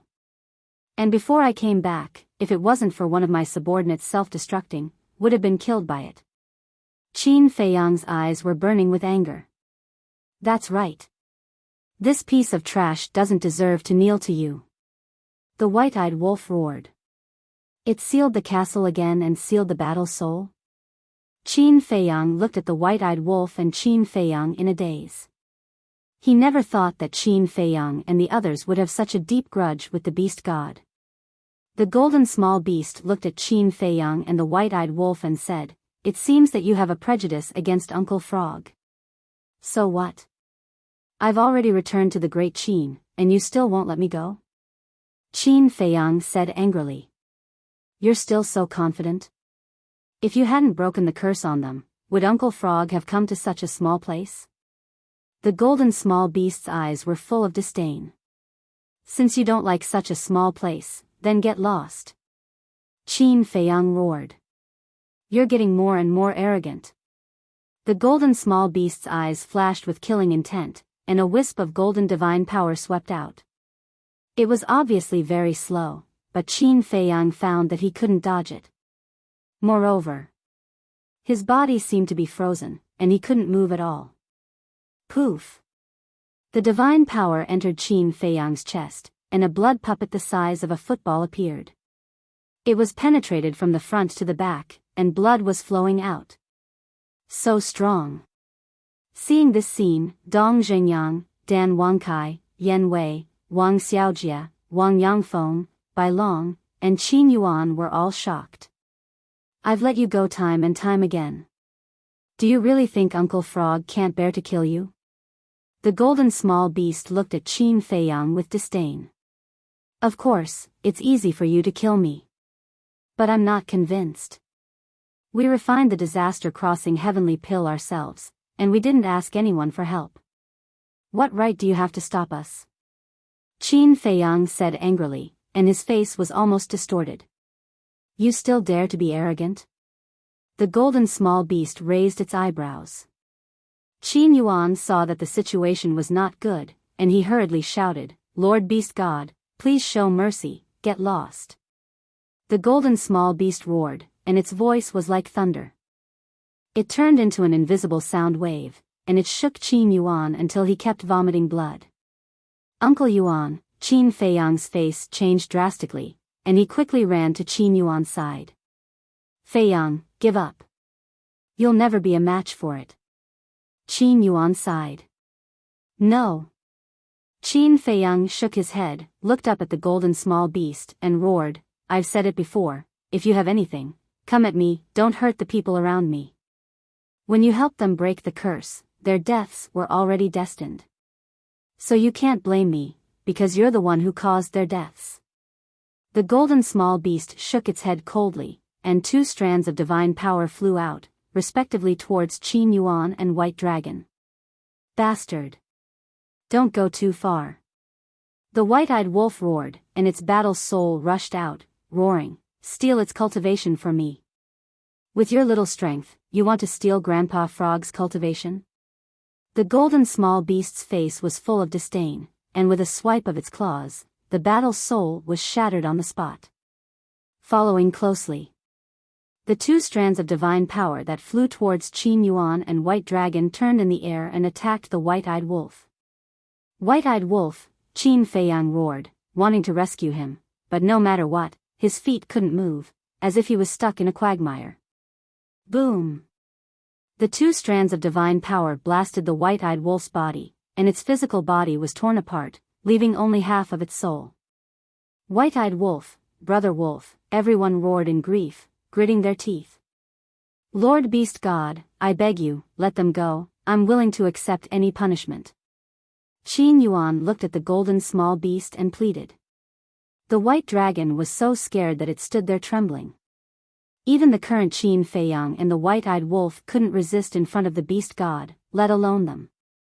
They had just broken the curse, and they were going to die. They couldn't accept it. The golden small beast looked coldly at Qin Feiyang and the white-eyed wolf, and then looked at Qin Yuan and White Dragon. "You people are really not satisfied. I'll give you the cultivation of a half-step divine lord, and give you the power to rule 2 continents. Besides, you were the ones who chose to be guardians back then. Now, you actually hate Grandpa Frog. You don't want to, right? Fine. Grandpa Frog will fulfill your wish, and at worst, Grandpa Frog will find someone else. I believe that there are plenty of people who are willing. The golden small beast waved its claws, and 2 strands of golden divine power flew towards Qin Yuan and White Dragon. At this moment, whether it was Dong Xingyang, White Dragon, or Yan Wei and the others, they couldn't help but feel despair. Chapter 28:14. 1,000 years. Suddenly, a low and hoarse voice sounded. Everyone immediately looked at Qin Feiyang, because the one who spoke was Qin Feiyang. 1,000 years? What did that mean? Small Beast also looked at Qin Feiyang suspiciously. Qin Feiyang lowered his head, his face gloomy, as if he was struggling with something. Suddenly, he looked up at Small Beast and roared, "Let them go, give me 1,000 years, if I can't beat you by then, you don't have to do anything, I will self-destruct in front of you." 1,000 years? Defeat me? Small Beast was stunned. That's right. The Beast God, don't tell me you don't dare to accept the challenge of an ant like me. Qin Feiyang sneered. Ha! Small Beast laughed as if it had heard the funniest joke in the world. 1,000 years, I only need 1,000 years, and I will definitely trample you under my feet. Qin Feiyang roared. Ha! Small Beast laughed even more wildly, and tears seemed to be coming out of its eyes. You don't dare? Qin Feiyang roared. All right. Small Beast stopped laughing, and the 2 strands of divine power that were heading towards Qin Feiyang and White Dragon also stopped in the void. It then looked down at Qin Feiyang and said, "Don't say 1,000 years, Daddy Frog will give you 10,000 years. It's a deal." Qin Feiyang said in a deep voice. The longer the time, the better. But listen to Daddy Frog.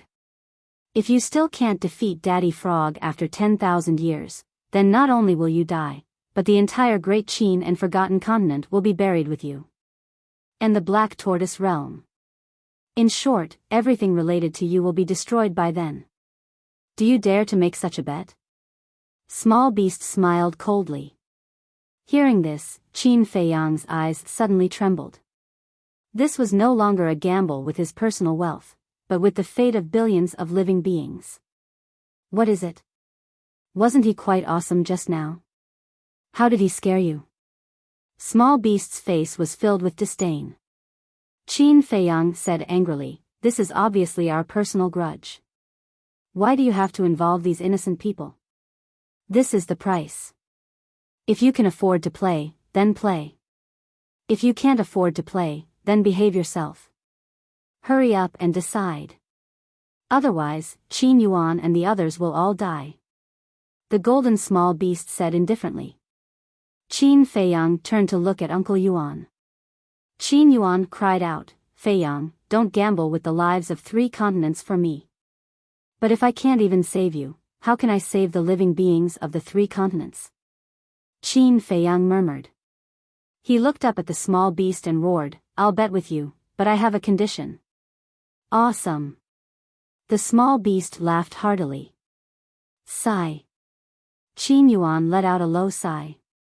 In order to save him, was it worth it to gamble the fate of 3 continents? The White Dragon also looked at Qin Feiyang with a complicated expression. Although it was to save Qin Yuan, it was also to save her. 3 continents, billions of living beings, this bet could be said to be universally shocking. In the entire world, perhaps only Qin Feiyang dared to agree. The Golden Lady looked at Qin Feiyang and said, "State your condition." Qin Feiyang said, "Let Uncle Yuan and the White Dragon continue to be the guardians of Great Qin and the Forgotten Continent." What? Everyone looked at Qin Feiyang in surprise. Why did the small beast come? Wasn't it because they broke the curse? For all of this, they even gambled the fate of 3 continents. But now, why did Qin Feiyang want them to continue being the guardians? If he did this, wouldn't everything he did before be in vain? The small beast was also quite surprised. Obviously, it didn't expect Qin Feiyang to raise such a condition. "Don't worry, I know what I'm doing. Qin Feiyang comforted. He looked up at the small beast and continued, but it's different this time. They should enjoy the rights of a guardian. Didn't Lord Frog already give them the cultivation of a half-step divine lord and the authority to rule 2 continents? The small beast frowned. This is considered the rights of a guardian? A true guardian should be like the fire python, controlling the power of the natural order, and can't put curses on them. Qin Feiyang said in a deep voice. You know quite a lot. But aren't you afraid that if you really give them the authority to control the power of the natural order, their ambitions will grow and they will bring disaster to the 2 continents? The small beast looked at him playfully. You don't have to worry about this. Since they are guardians, they should enjoy these rights. Otherwise, who would be willing? Even if someone is willing at the beginning, after a long time, they will still resent you. Today's matter will happen again. Is this what you want to see? Of course. With your strength, killing them is as easy as flipping your hand, but I believe that you don't like this kind of trouble. Qin Feiyang said in a deep voice. The small beast was silent. Uncle Yuan, Bai Long, and the fire python, although they are in different places, they are all guardians. They should enjoy the same treatment. This is my only condition. I believe that for you, it is just a small matter. Qin Feiyang said. Ha, the small beast laughed and nodded. Okay, Lord Frog will do as you say and give them the rights. After saying that, it waved its claws, and 2 rays of divine light entered Qin Yuan and Bai Long's forehead. But you have to remember that you only have 10,000 years, so work hard. In addition, I will give you 3 more days. If you are still here after 3 days, I will kill you without mercy. The small beast smiled coldly. Qin Feiyang was stunned for a moment, then suddenly became angry and roared, Why? This is my home, and I don't even have the freedom to go home. Freedom? When you defeat Lord Frog, no one will care where you go. But now, humph. Lord Frog has the final say. The small beast's eyes flashed coldly, and it disappeared without a trace. Only then did everyone breathe a sigh of relief. Qin Feiyang looked gloomily at the place where the small beast disappeared, then quickly ran to the white-eyed wolf's divine soul and asked, Are you okay? Why don't you try? I almost lost my life. How can I be okay? The white-eyed wolf's angry voice came from the half of the divine soul. Qin Feiyang smiled and sent the white-eyed wolf to the castle. It would not take long for the white-eyed wolf to condense a divine soul and reconstruct its body. Feiyang, you are too stupid. How can you defeat it in 10,000 years? Qin Yuan sighed helplessly. Qin Feiyang was silent for a while, then turned to Qin Yuan and said with a smile, Uncle Yuan, don't worry. I can do it. Don't be so confident. Even if you have the time array of 1 day and 1,000 years, it will be difficult to defeat it. Because we don't know how strong it is. Dong Zhengyang shook his head. A time array of 1 day and 1,000 years. Yan Wei, Wang Xiaojia, and Wang Yangfeng were stunned when they heard this. Qin Yuan was also shocked. A time array of 1 day and 1,000 years was the legendary time array. No wonder Qin Feiyang dared to accept it. At the beginning, he even said that he could defeat the small beast in 1,000 years. Difficult, Qin Feiyang murmured and smiled faintly. Even if it is difficult, we have to go on. Thank you. Bai Long looked at Qin Feiyang with a face full of gratitude. No need. Even without today's incident, I will have a battle with it sooner or later. Qin Feiyang waved his hand, then looked at the worried Qin Yuan and smiled bitterly. Uncle Yuan, can you have some confidence in me? When have I ever disappointed you? Let's talk about it later. Don't we still have 10,000 years? Think about it, a mortal's life is only a few decades. We still have 10,000 years to live. Even if I lose to it, it will be considered a gain. Qin Feiyang added a few more words. You brat. Qin Yuan shook his head and smiled. Uncle Yuan believes in you. You can definitely do it. Thank you. Qin Feiyang smiled gratefully and said, take a look and see if you can control the rule force. Qin Yuan looked at the sky, raised his old arm, and waved gently. Boom! A rule force suddenly descended from the sky. It can really be controlled? Yan Wei and the others were stunned. If they could control the rule force, then Qin Yuan and the White Dragon would be the true guardians in the future. Qin Feiyang smiled and turned to the White Dragon. This harvest is not easy to come by. I hope you can make good use of it and visit the Forgotten Continent. Don't worry. I don't have any resentment now. Let's talk about it later. This is also what you fought for me. I will use the rule force to protect the Forgotten Continent. The White Dragon nodded solemnly. All right then. There are only 3 days left. Go back and spend time with Mother. Qin Feiyang sighed. Originally, he wanted to come back and stay for a few hundred years until the hell of the Nether King ended. Unexpectedly, there were only 3 days left in the blink of an eye. Yes, I should go and spend time with her. After all, I don't know how many years I will have to wait before I can come back. Qin Yuan nodded. Then follow me to the imperial capital. Qin Feiyang looked at Qin Yuan, his eyes full of expectation. He also wanted to have a good talk with Uncle Yuan.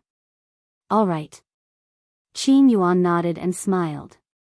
Qin Feiyang turned to look at Dong Zhengyang and asked, now that the White Dragon's curse has been broken, do you still want to go to the ancient world? What do you think? Dong Zhengyang smiled faintly. Up to you. Qin Feiyang smiled and looked at Wang Xiaojie, asking, how is your sister now? She has recovered a lot. Wang Xiaojie nodded. All right then, go to the Black Tortoise world now.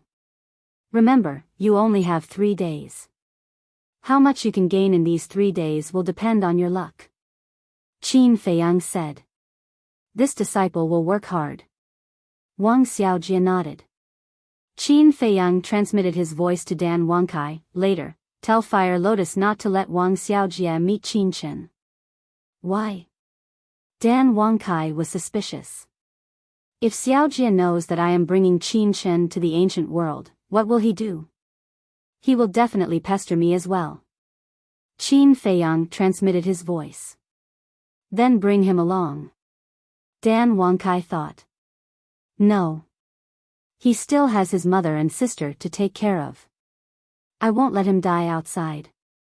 Qin Feiyang transmitted his voice. All right. Dan Wangkai secretly agreed. Qin Feiyang waved his hand and sent Wang Xiaojie and Dan Wangkai to the castle. Then, Qin Feiyang looked at Wang Yuanshan and Yan Wei, and laughed. I haven't had a good gathering with you guys since I came back. Let's go to the imperial capital together. All right. The two of them nodded. But when we return to the imperial capital, don't mention what happened here to anyone, especially Mother. Qin Feiyang reminded everyone. You don't need to tell us that. We know that. Everyone nodded. Because this was Qin Feiyang's personality. If there was anything, he would shoulder it himself, and he didn't want everyone to worry together with him. Then let's go. Qin Feiyang smiled slightly. Bai Long looked at Qin Feiyang and said, I will return to Forgotten Continent first. I will come to send you off the day after tomorrow. Dong Zhengyang also looked at Qin Feiyang, and laughed. I will also go to Forgotten Continent and accompany her. Up to you. Qin Feiyang laughed, and then looked at Qin Yuan. Qin Yuan waved his hand, sweeping up Qin Feiyang and the others, and disappeared without a trace. Chapter 28:15. Do you really want to go again? After Qin Feiyang and the rest left, Bai Long turned to look at Dong Zhengyang and asked. Of course. Dong Zhengyang nodded. Why? Bai Long frowned. In the end, Qin Feiyang made this gamble of fate with the little beast in order to help you and Qin Yuan. How can I sit back and do nothing when it's related to you? We'll talk about it later.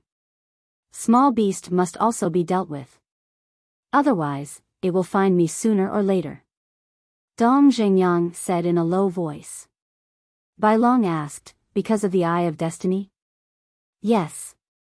Dong Zhengyang nodded, pondered for a while, and then sighed. I'll be frank with you. People like us who have awakened the heaven-defying fighting soul are born with a mission. Even if you hide from the world, someone will come to you sooner or later. What exactly is the mission? Bai Long frowned. Dong Zhengyang looked up at the sky and muttered, the battle of destiny, the redemption of death. The battle of destiny, the redemption of death. Bai Long muttered. The white dragon murmured, completely unable to understand. The Arch Palace. Lu Qiuyu was very happy these days. She seemed to be a few years younger. Autumn Rain Restaurant. At this moment, Lu Qiuyu was sitting in the pavilion with two maids. She was making exquisite pastries. One of the maids smiled and said, Your Highness, you've been making pastries every day. How can His Highness finish them? Anyway, Fei Yang will be here for a long time. Take your time. Lu Qiuyu smiled. His Highness is so lucky to have you as his mother. The two maids were envious. You're wrong. I'm so lucky to have this son. Lu Qiuyu smiled. You have such a good relationship with your son. But His Highness has been away for a few days. Why hasn't he returned? The two maids frowned. Lu Qiuyu said, He has many friends. He will definitely be away for a few days. One of the maids said unhappily, How can his friends be more important than his mother? What are you saying? How can this be compared? Lu Qiuyu was unhappy. I'm sorry, Your Highness. The maid hurriedly apologized. At home, I rely on my parents. Outside, I rely on my friends. So, whether it's family or friends, they are all equally important. The two of you are too young and haven't experienced much. Lu Qiuyu looked at the two maids and shook her head. Yes, yes, yes. The two of them giggled, as if they were not very afraid of this empress. Of course. This was related to Lu Qiuyu's personality. Even though she was the mother of a nation, she did not put on any airs, and appeared to be extremely amiable. Therefore, the maidservant by her side was not very afraid. But there was definitely reverence. After all, Lu Qiuyu was already very strong. Mother, suddenly. A laugh came from outside the garden. Lu Qiuyu looked up and saw a group of people standing at the entrance. They were Qin Feiyang, Qin Yuan, Yan Wei, and Wang Yangfeng. Lu Qiuyu saw that Qin Yuan, Yan Wei, and Wang Yangfeng were also present. She quickly put down the pastries in her hands and stood up to welcome them. Greetings, Your Highness. Yan Wei and Wang Yangfeng bowed. No need to be so polite, no need to be so polite. Lu Qiuyu hurriedly waved her hand and said with a smile, I really didn't expect you guys to come. Yan Wei said, I just hope that Your Highness won't blame us for disturbing you. No, no. I'm only happy that everyone is here. Lu Qiuyu smiled slightly, then looked at Qin Yuan and shook her head, You are even more difficult to invite than them. All these years, I sent someone to invite you every time during the holidays, but you never came. Qin Yuan shook his head and said with a smile, I've long been used to this kind of life. It's too lively and I'm not used to it. Lu Qiuyu said, Then it seems that Fei Yang has the face to invite you over immediately. Qin Feiyang looked at Qin Yuan and said, Uncle Yuan, we are all family. If you are invited to come during the holidays, just come. There's no need to be polite. Qin Yuan smiled bitterly and said, Don't listen to your mother. I'm not polite. I've also come many times. I remember every time you came. In the past few hundred years, there have only been 10 times. Lu Qiuyu was dissatisfied. All right. I will definitely come often in the future. Qin Yuan shook his head and smiled. That's more like it. Go inside and sit. You too, go and tidy up. Lu Qiuyu looked at the two maids behind her and said, "Yes." The two maids nodded and turned to run into the pavilion. Qin Feiyang and the others followed Lu Qiuyu and walked slowly along the path to the pavilion. Wang Yangfeng looked around and said with a smile, "Outsiders will probably never think that our great Qin's Empress Dowager would actually live in such a simple place. It's good to be simple. It's steady and calm." Lu Qiuyu smiled. After entering the pavilion, everyone sat in front of the tea table and started chatting. "Feiyang, how are your brothers and sisters?" Lu Qiuyu suddenly asked. Qin Feiyang nodded and said, "I went to see them this morning. They are all fine. Now, they are staying in the Black Tortoise world and don't want to come out. These insensible children." Lu Qiuyu shook her head. "They are no longer children." Qin Feiyang said with a smile. "What do you mean?" Lu Qiuyu was stunned. "You will know in 2 days. Let's keep you in suspense for now." Qin Feiyang chuckled. "You little brat," Lu Qiuyu shook her head and said, "Why? Have you seen them?" "Yes." Qin Feiyang nodded. "Are you relieved now?" Lu Qiuyu said with a smile. "Yes. Seeing that they are living well, I can also roam the outside world with peace of mind." Qin Feiyang said. Lu Qiuyu looked outside and asked suspiciously, "Why don't I see the wolf pup?" "It is about to break through, so it went to the Black Tortoise world to cultivate in seclusion." Qin Feiyang said. "Is that so? I thought it was fooling around somewhere." Lu Qiuyu shook her head. "Mother, you have misunderstood it. Ever since it entered the ancient world, it has been in seclusion. It is more serious and hard-working than anyone." Qin Feiyang said. "Is that so?"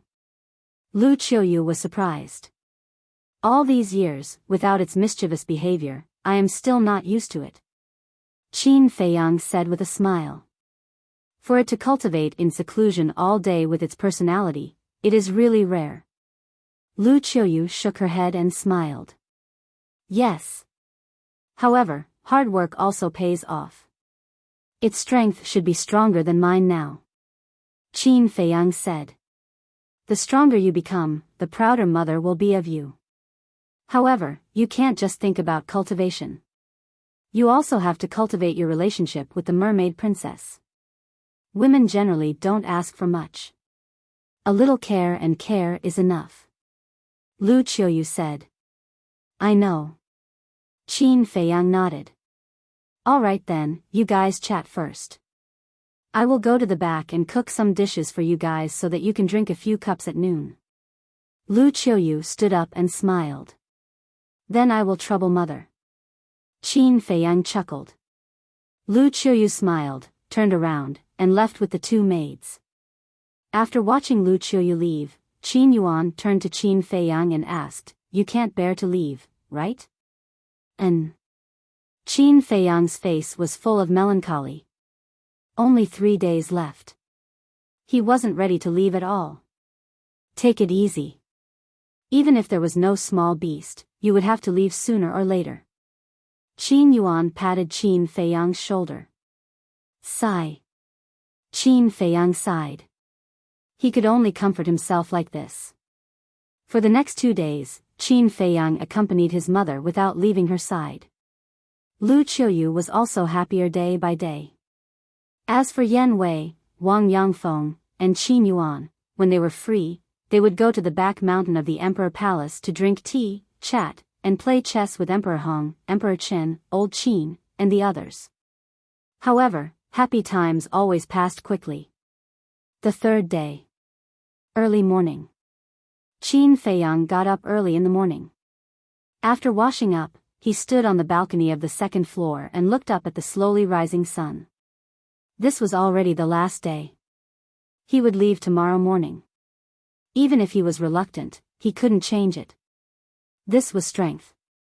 Today, in front of Small Beast, he didn't even have the right to stay at home for 1 more day. Crack.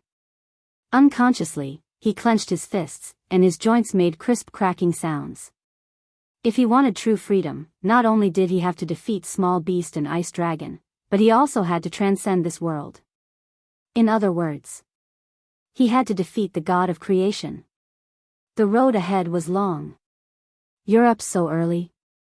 What are you looking at? So engrossed? Lu Qiuyu stood beside Qin Feiyang without him noticing. Qin Feiyang quickly collected his thoughts, loosened his clenched fists, turned to look at Lu Qiuyu, and said with a smile, "Maybe I drank too much last night. My head hurts, so I can't sleep." Last night. He, Yan Wei, Wang Yangfeng, Uncle Yuan, Monarch Qin, Monarch Hong, Monarch Qin, Old Qin, and the others drank and chatted until midnight. He did drink a lot. Don't drink too much. Your father too. He knows you can't hold your liquor, but he keeps drinking with you. I'll go and scold him later. Lu Qiuyu said. No. Father is also happy. Besides, I can't drink with them much. Qin Feiyang said with a smile, but the last sentence was said in his heart. Yes. He was leaving tomorrow morning. How many more times could he drink? Okay, I'll go and make breakfast first. Lu Qiuyu smiled and turned to go downstairs. Qin Feiyang looked at his mother's back and couldn't help but feel sad. His mother was so happy now, but if she knew that he was leaving tomorrow, how disappointed would she be? He couldn't bear it and didn't want to ruin his mother's happy mood. Don't talk about it if you don't want to. Spend the day happily. Qin Yuan walked to Qin Feiyang's side and said with a smile. Qin Feiyang looked at Uncle Yuan and nodded with a smile. Then let's go down and have some morning tea. I like the heavenly immortal dew you brought back very much. Qin Yuan said with a smile. If you like it, I'll give you a few £100 later. Qin Feiyang said. A few £100? Qin Yuan was stunned. What's a few £100? I can take out a few £1,000. Qin Feiyang smiled proudly. This was not a joke. Although this kind of tea grew too slowly and the leaf tips were the most tender, but after so many years, the fire lotus had accumulated a lot. After all, this 1 day and 1,000 years time array was not a joke.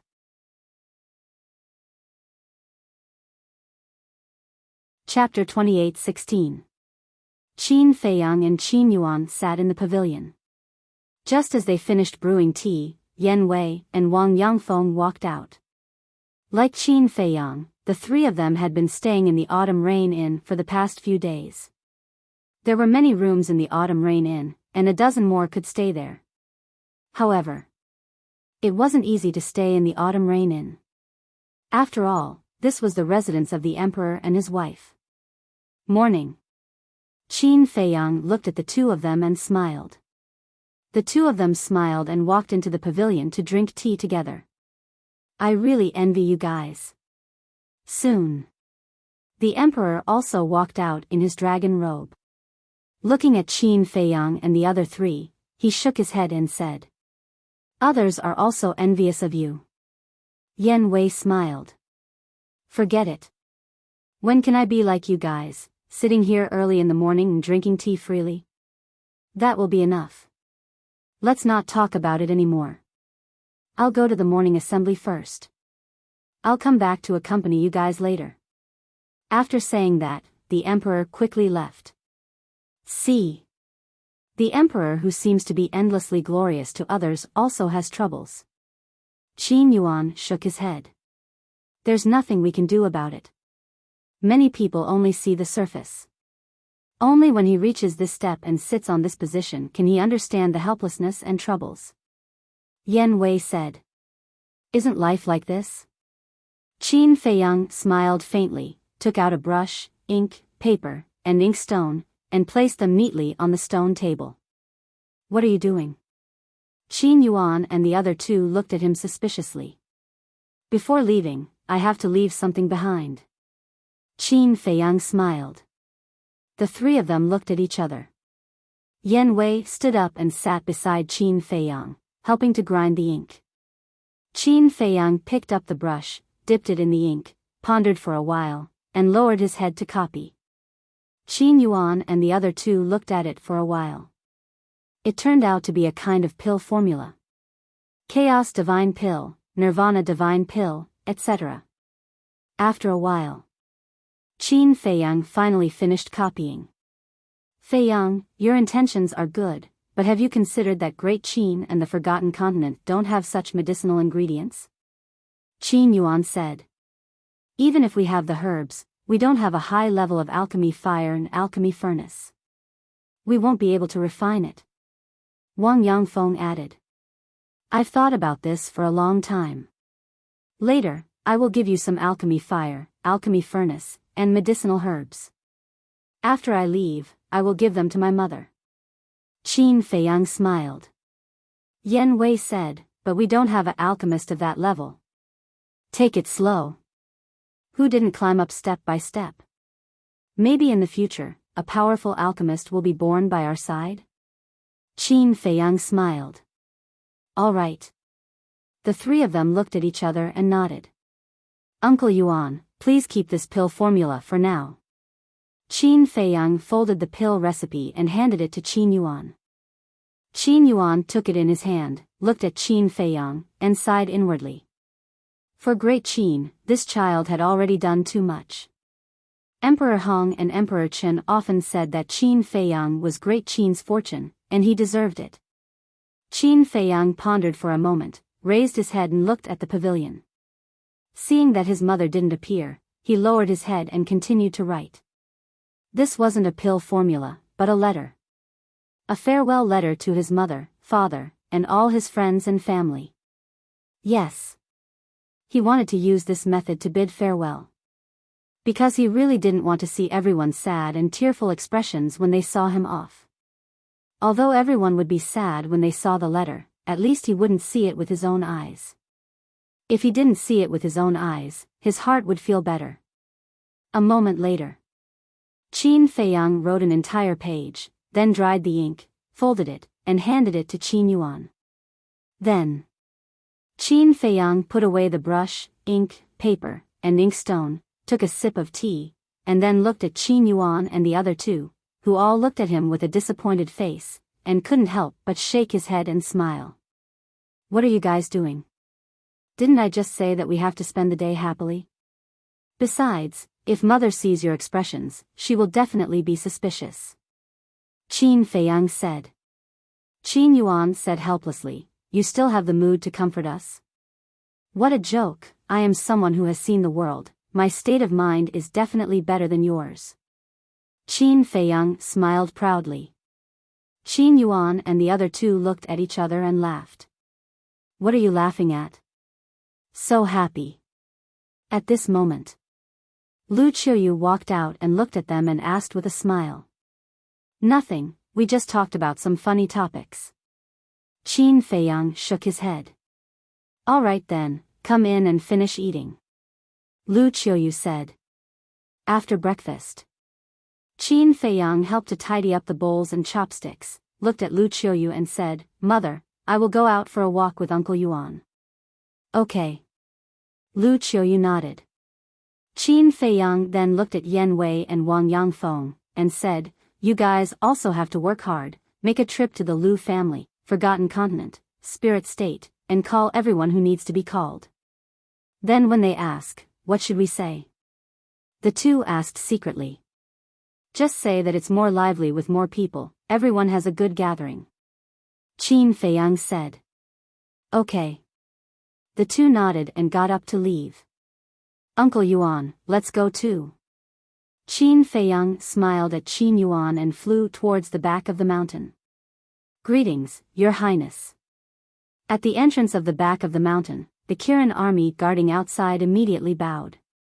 N. Qin Feiyang nodded and followed Qin Yuan straight into the back of the mountain. At this time, the back of the mountain was surrounded by clouds and mist, like a fairyland. With the 10 crystal veins and spirit veins, this place had become a holy land for cultivation. Qin Yuan said with a smile, This time you came back, you have made a great contribution again. Contribution?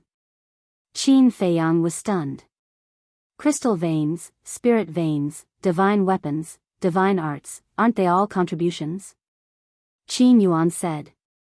These are all small matters. Qin Feiyang shook his head. It's a small matter for you, but for us, these divine objects are unimaginable. Qin Yuan smiled. Qin Feiyang asked with a smile, then I'll take you to the Black Tortoise world? Okay. Qin Yuan nodded. Qin Feiyang waved his hand, and the two immediately appeared in the sky above the ancient castle of the Black Tortoise world. Looking at the medicine field below and the astonishing energy of the spirit veins and crystal veins, even Qin Yuan's indifferent mood couldn't help but be shocked. Although I've given out a lot of crystal veins and spirit veins, for me, it's just a drop in the ocean. Qin Feiyang smiled faintly. I've seen it. Qin Yuan nodded.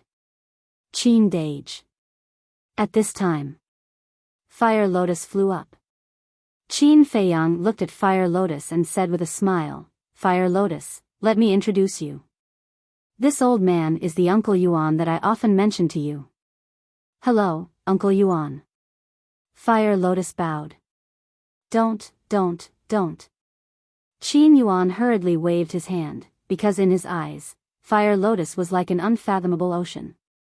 Obviously. This was an extremely terrifying expert. Uncle Yuan, she's called Fire Lotus, a sister of mine.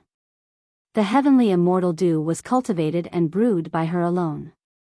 Qin Feiyang laughed. Qin Yuan nodded his head and looked at Fire Lotus with a smile, so the heavenly immortal dew was made by you. I had nothing to do, so I planted it for fun. I just didn't expect that Qin Dage would like it so much. Fire Lotus laughed. Planted for fun? Qin Yuan was slightly taken aback and revealed a meaningful smile. How could this kind of tea be planted for fun?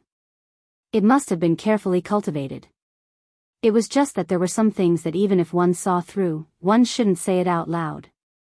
Fire Lotus, go prepare some tea leaves, as well as pill fire, pill furnace, and various medicinal herbs. Don't hurt the roots of these medicinal herbs. Qin Feiyang looked at Fire Lotus and said.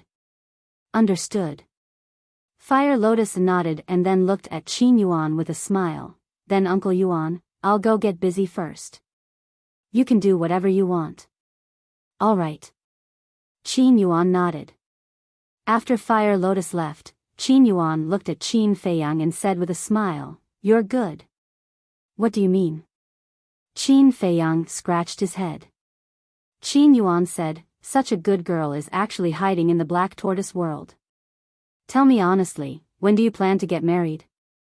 Get married? Qin Feiyang was slightly taken aback and smiled bitterly. Uncle Yuan, when did your image become so vivid? Still pretending?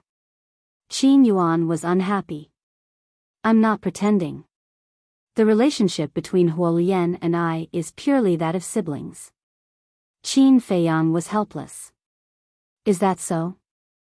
Qin Yuan frowned. Yes. Whether it's me or her, we don't have any other thoughts. Qin Feiyang nodded. That's a pity.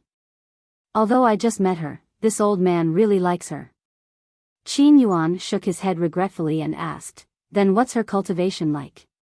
Her cultivation? Qin Feiyang was stunned and shook his head. It's better if you don't know. Brat, this old man has seen all kinds of things. How can you scare this old man? Qin Yuan glared at Qin Feiyang. All right. Fire Lotus is at the initial imperishable stage and has comprehended the law of time. She's a true supreme expert. Even in the ancient world, she's a top existence. Anyway, she's much stronger than me. Qin Feiyang smiled. Since she's so much stronger than you, why would she be willing to be your sister? Qin Yuan was doubtful. Is there a need to think about it? Of course it's because of my character and charm. Qin Feiyang smiled. Brat. Qin Yuan scolded with a smile. But then again, how strong was the imperishable stage? Qin Feiyang seemed to see through Uncle Yuan's doubts and explained, The imperishable stage is very strong.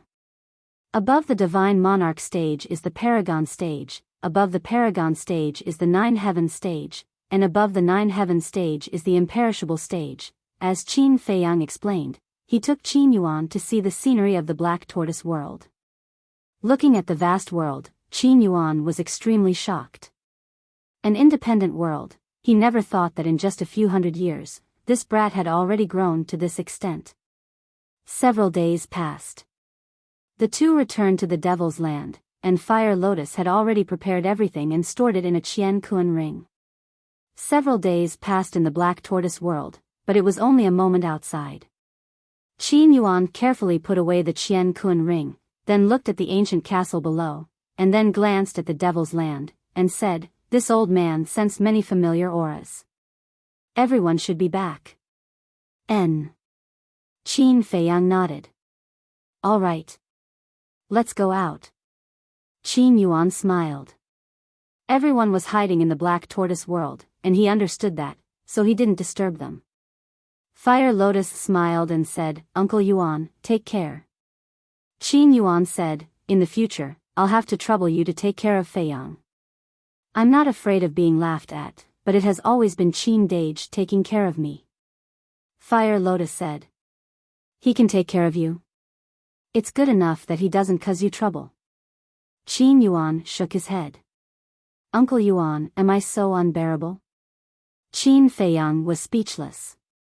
Qin Yuan shook his head and smiled, then glanced at the continent in front of him and said, "Let's go." Qin Feiyang waved his hand, and the two appeared in the sky above the back mountain again, then walked toward the deepest part of the mountain, where Emperor Hong and Emperor Qin lived.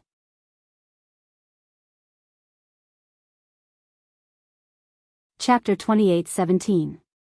Entering the deepest part of the back mountain, Qin Feiyang saw Emperor Hong and Emperor Qin sitting by the lake, drinking morning tea. "Grandpa, great-grandpa." Qin Feiyang waved and smiled. "Morning." Emperor Hong and Emperor Qin raised their heads, smiling at Qin Feiyang and Emperor Qin. The two walked over and sat on the side. "Drink." Emperor Qin poured 2 cups of tea and pushed them in front of Qin Feiyang and Qin Yuan. Qin Feiyang smiled, took a sip of tea, and then looked at the statues in the center of the lake. "What are you looking at?" Emperor Qin asked suspiciously. "Maybe, what else can I leave behind?" Qin Feiyang murmured. Several rays of divine light flashed from the center of his eyebrows and disappeared into the statue's forehead. These were all formed by divine arts. There were divine armor, soul destruction technique, Qilin art, wisdom king golden body, and so on. The inheritance had been left behind. Whether the future generations could get it or not depended on their luck. "What are you doing?" Emperor Hong and Emperor Qin looked at each other and then at Qin Feiyang, puzzled. "Leave more inheritance. I hope our Qin clan can get better and better in the future." Qin Feiyang smiled. "Thank you." Emperor Hong smiled with relief. "What I can do is to the best of my ability." Qin Feiyang shook his head. "That's enough." Emperor Hong nodded. Emperor Qin asked, "Feiyang, since you're making arrangements so early, has the departure time been decided?" Qin Feiyang and Qin Yuan looked at each other. Qin Feiyang said, "To be honest, the time has been decided." "When?" Emperor Qin asked. "Tomorrow morning." Qin Feiyang said. "So soon?" Emperor Hong and Emperor Qin froze. "Yes. Something happened, so I had to leave." Qin Feiyang nodded. Emperor Hong came to a realization and said, "No wonder you've been staying in the imperial palace these past 2 days. You've only been back for a few days. What's the hurry?" Emperor Qin frowned. "There are some things that I can't decide." Qin Feiyang shook his head. Emperor Qin and Emperor Hong looked at each other and saw Qin Feiyang's helplessness, so they didn't ask any more. "All right. Wander in peace outside. We'll take care of everything at home." Emperor Hong laughed. "Yes." Qin Feiyang nodded. He looked at the two of them and said, Don't tell mother about this for now, lest she be sad. Understood. The two of them nodded. Qin Yuan smiled and said, then let's go to the autumn rain inn. Everyone should be here soon. Everyone? Emperor Hong and Emperor Chen were stunned. We're about to leave, so Fei Yang invited all our friends to gather at the Imperial Palace. Qin Yuan said. Then the Imperial Palace is going to be lively today. The two looked at each other and smiled. On the way back to the Autumn Rain Inn, the four of them also called Li Jian, Old Qin, and the others. Qin Fei Yang didn't hide anything from them. They didn't say much and went to the Autumn Rain Inn with smiles. Arriving at the Autumn Rain Inn, Qin Fei Yang saw 7 people sitting in the pavilion drinking tea and chatting. It was Lu Zheng, Lu Hong, Uncle He, and the 4 grandpas. Qin Yuan smiled and said, this Yan Wei and Lu Zhengyang are really efficient. Qin Fei Yang smiled and walked toward the pavilion. You old geezers, why do you have time to come to our imperial palace? The Flood Emperor pretended to be surprised. What? Do we have to get your permission? The 4th grandpa said with a cold face. Of course not. What I mean is, if you're coming, let me know in advance so that I can welcome you. Emperor Hong hurriedly waved his hand. How dare we trouble you? Lu Yun said. The old geezers looked at each other and couldn't help laughing. Greetings, Emperor Hong. Greetings, Emperor Chen. Greetings, Uncle Yuan. Lu Hong got up and saluted. Didn't I tell you to call me Grandpa and Great-Grandpa in the future? Why is it still Emperor Hong? Emperor Chen? So distant. Emperor Chen was dissatisfied. Lu Hong smiled and said, Grandpa, Great-Grandpa. That's right. You young people talk. After saying that, Emperor Chen sat at the stone table and chatted with the 4 grandpas. The old geezers got together to drink tea and chat, laughing constantly. Lu Zheng and Lu Hong pulled Qin Fei Yang to the side. What? Qin Fei Yang looked at the two suspiciously. Lu Zheng frowned and said, why did you suddenly call us to the imperial palace? Qin Fei Yang was speechless. What else? Of course, it's a family gathering. Is there really nothing else? Lu Zheng and Lu Hong looked at him suspiciously. No. Qin Fei Yang shook his head. At this time, Lu Qiuyu stood at the door of the attic, looked at Qin Fei Yang and said, Fei Yang, come here. Okay. Qin Fei Yang nodded, looked at Lu Zheng and Lu Hong, and whispered, there will be more people coming later.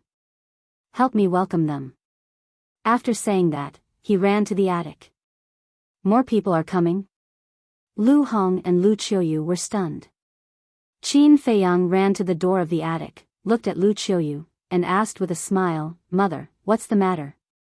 I just heard from your grandpa that it was you who asked them to come to the imperial palace. What's going on? Lu Qiuyu was suspicious. What else can it be? I just want everyone to get together and be happy. Qin Fei Yang laughed. He had expected his mother to ask. Is there really nothing else? Lu Qiuyu looked at him doubtfully. There's really nothing else. Qin Fei Yang was helpless. Lu Qiuyu said, don't lie to me. Even if you lend me dozens of guts, I won't dare to lie to you.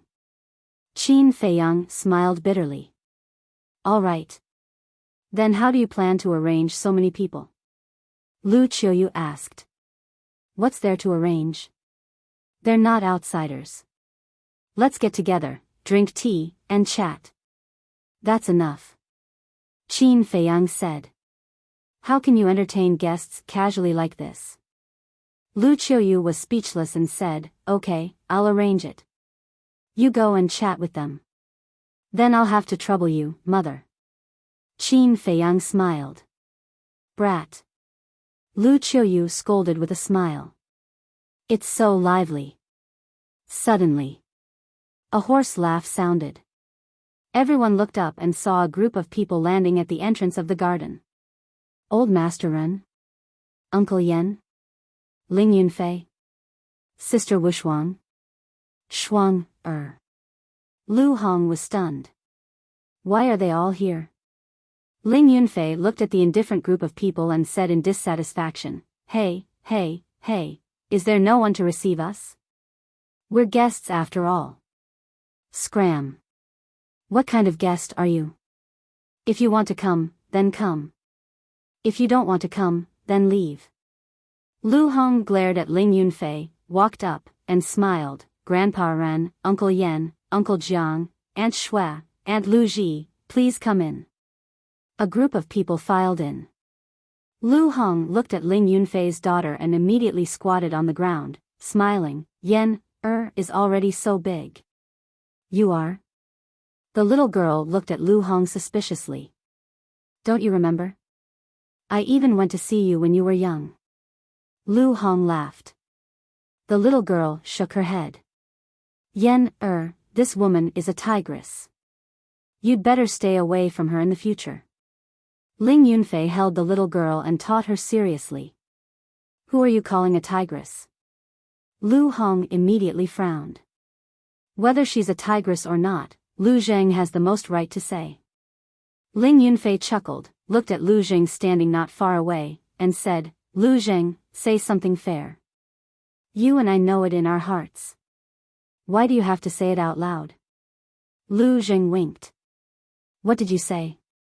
Lu Hong immediately glared at him. No, my dear wife, this Ling Yunfei is a scum. You should stay away from him in the future.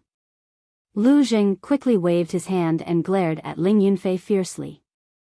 With the opposite sex, there's no humanity. Ling Yunfei shook his head sadly. The little girl looked at Ling Yunfei and said, Daddy, what do you mean by with the opposite sex, there's no humanity? The little girl suddenly asked this, and Ling Yunfei didn't know how to answer for a moment. See. Sooner or later, the child will be led astray by you. Zhao Shuang, couldn't help but glare at Ling Yunfei. Ling Yunfei smiled embarrassedly. In the pavilion. Emperor Hong stood up and looked at Old Master Ren and the others. He said with a smile, Come, sit. I'm afraid we can't sit here. Jiang Jingyi said with a smile. Yan Nanshan also chuckled, it feels more lively than the end of the year. Yeah. Everyone nodded. Lu Zheng, what are you still doing? Hurry up and bring some stools over. Lu Yun looked at Lu Zheng and shouted. Lu Zheng muttered, it seems that I'm also a guest. Lu Yun immediately stared. Okay, right away. Lu Zheng nodded and hurriedly ran into the attic. Looking at Qin Feiyang, he said angrily, You have the nerve to let me, a guest, busy myself? You're the only one who thinks of yourself as a guest. Qin Feiyang shook his head and laughed. Scram. Lu Zheng glared fiercely at Qin Feiyang, then picked up a few stools and ran out. Lu Zhengyang looked outside and asked, Feiyang, is there anyone else? Yes. Qin Feiyang nodded. You child, calling so many people at once, I wasn't prepared at all. Lu Qiuyu shook his head and smiled bitterly. Didn't I already say that we're all family? There's nothing to prepare. Qin Feiyang said. Lu Qiuyu smiled helplessly. Yo! So many people, is it some kind of happy occasion? Suddenly. Another voice rang out. Fatso, Li Yan, Gong Sunbei, Yi Shu, and the others also came under the lead of Yan Wei and Wang Yangfeng. Lu Hong was stunned. Almost everyone was here. Fatso ran in, looked at everyone, cleared his throat, and shouted, Grandpas and grandpas, uncles and aunties, brothers and sisters, hello. Everyone looked at Fatso speechlessly. How old was he? Why was he still so childish? Why is there no reaction? Give me a red packet at least. Fatso said sadly. Everyone rolled their eyes at once. Li Yan's face darkened, and she said, Don't embarrass me here, okay? How is this embarrassing? This is called bonding. You don't understand. Fatso waved his hand and ran to the attic. Li Yan, this damn Fatso, we still have to teach him a lesson. Feng Ling Er looked at Li Yan and said. Indeed. You're already a father, but you're still so indecent. Lu Hong, Zhao Shuanger, Ren Wushuang, and Luo Qingzhu also nodded one after another. Fatso ran to Qin Feiyang's side and looked at Lu Qiuyu with a smile. Hello, Auntie. Lu Qiuyu smiled slightly. Auntie, I have something to talk to boss. After Fatso finished speaking, he dragged Qin Feiyang and ran to the side. What? Qin Feiyang looked at him in confusion. Fatso whispered, Boss, what's wrong with you? Didn't we just have a gathering a few days ago? Is this not good? Everyone is together for fun. Qin Feiyang was suspicious. If it's just a simple gathering, of course it's good.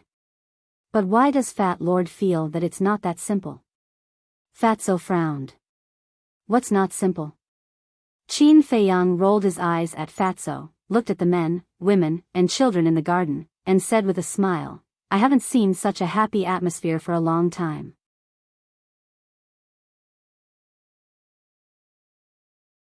Chapter 28:18.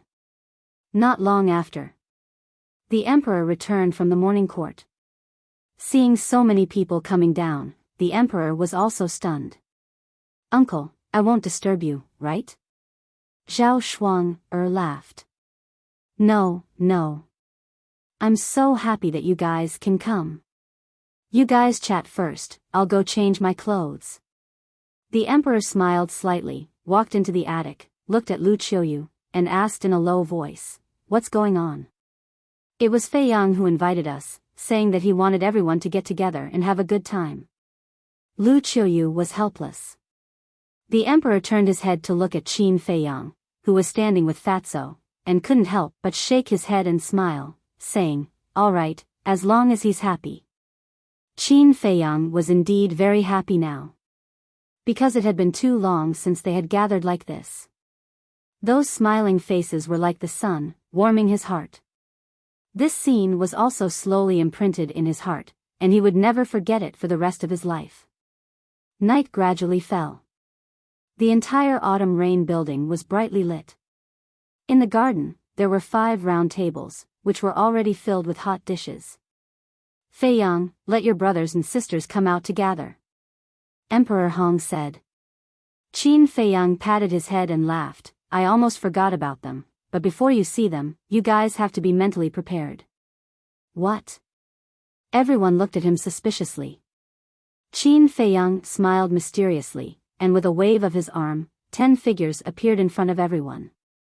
It was Qin Haotian, Qin Wan, Qin Xian, Qin Yun, Qin Ji, Qin Yi, Sidu Feiyang, Lu Xiaofei and his sister. Qin Haotian and the others were caught off guard.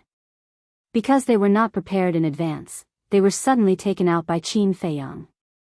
At the same time, Emperor Hong and the others also looked at Qin Haotian and the others suspiciously.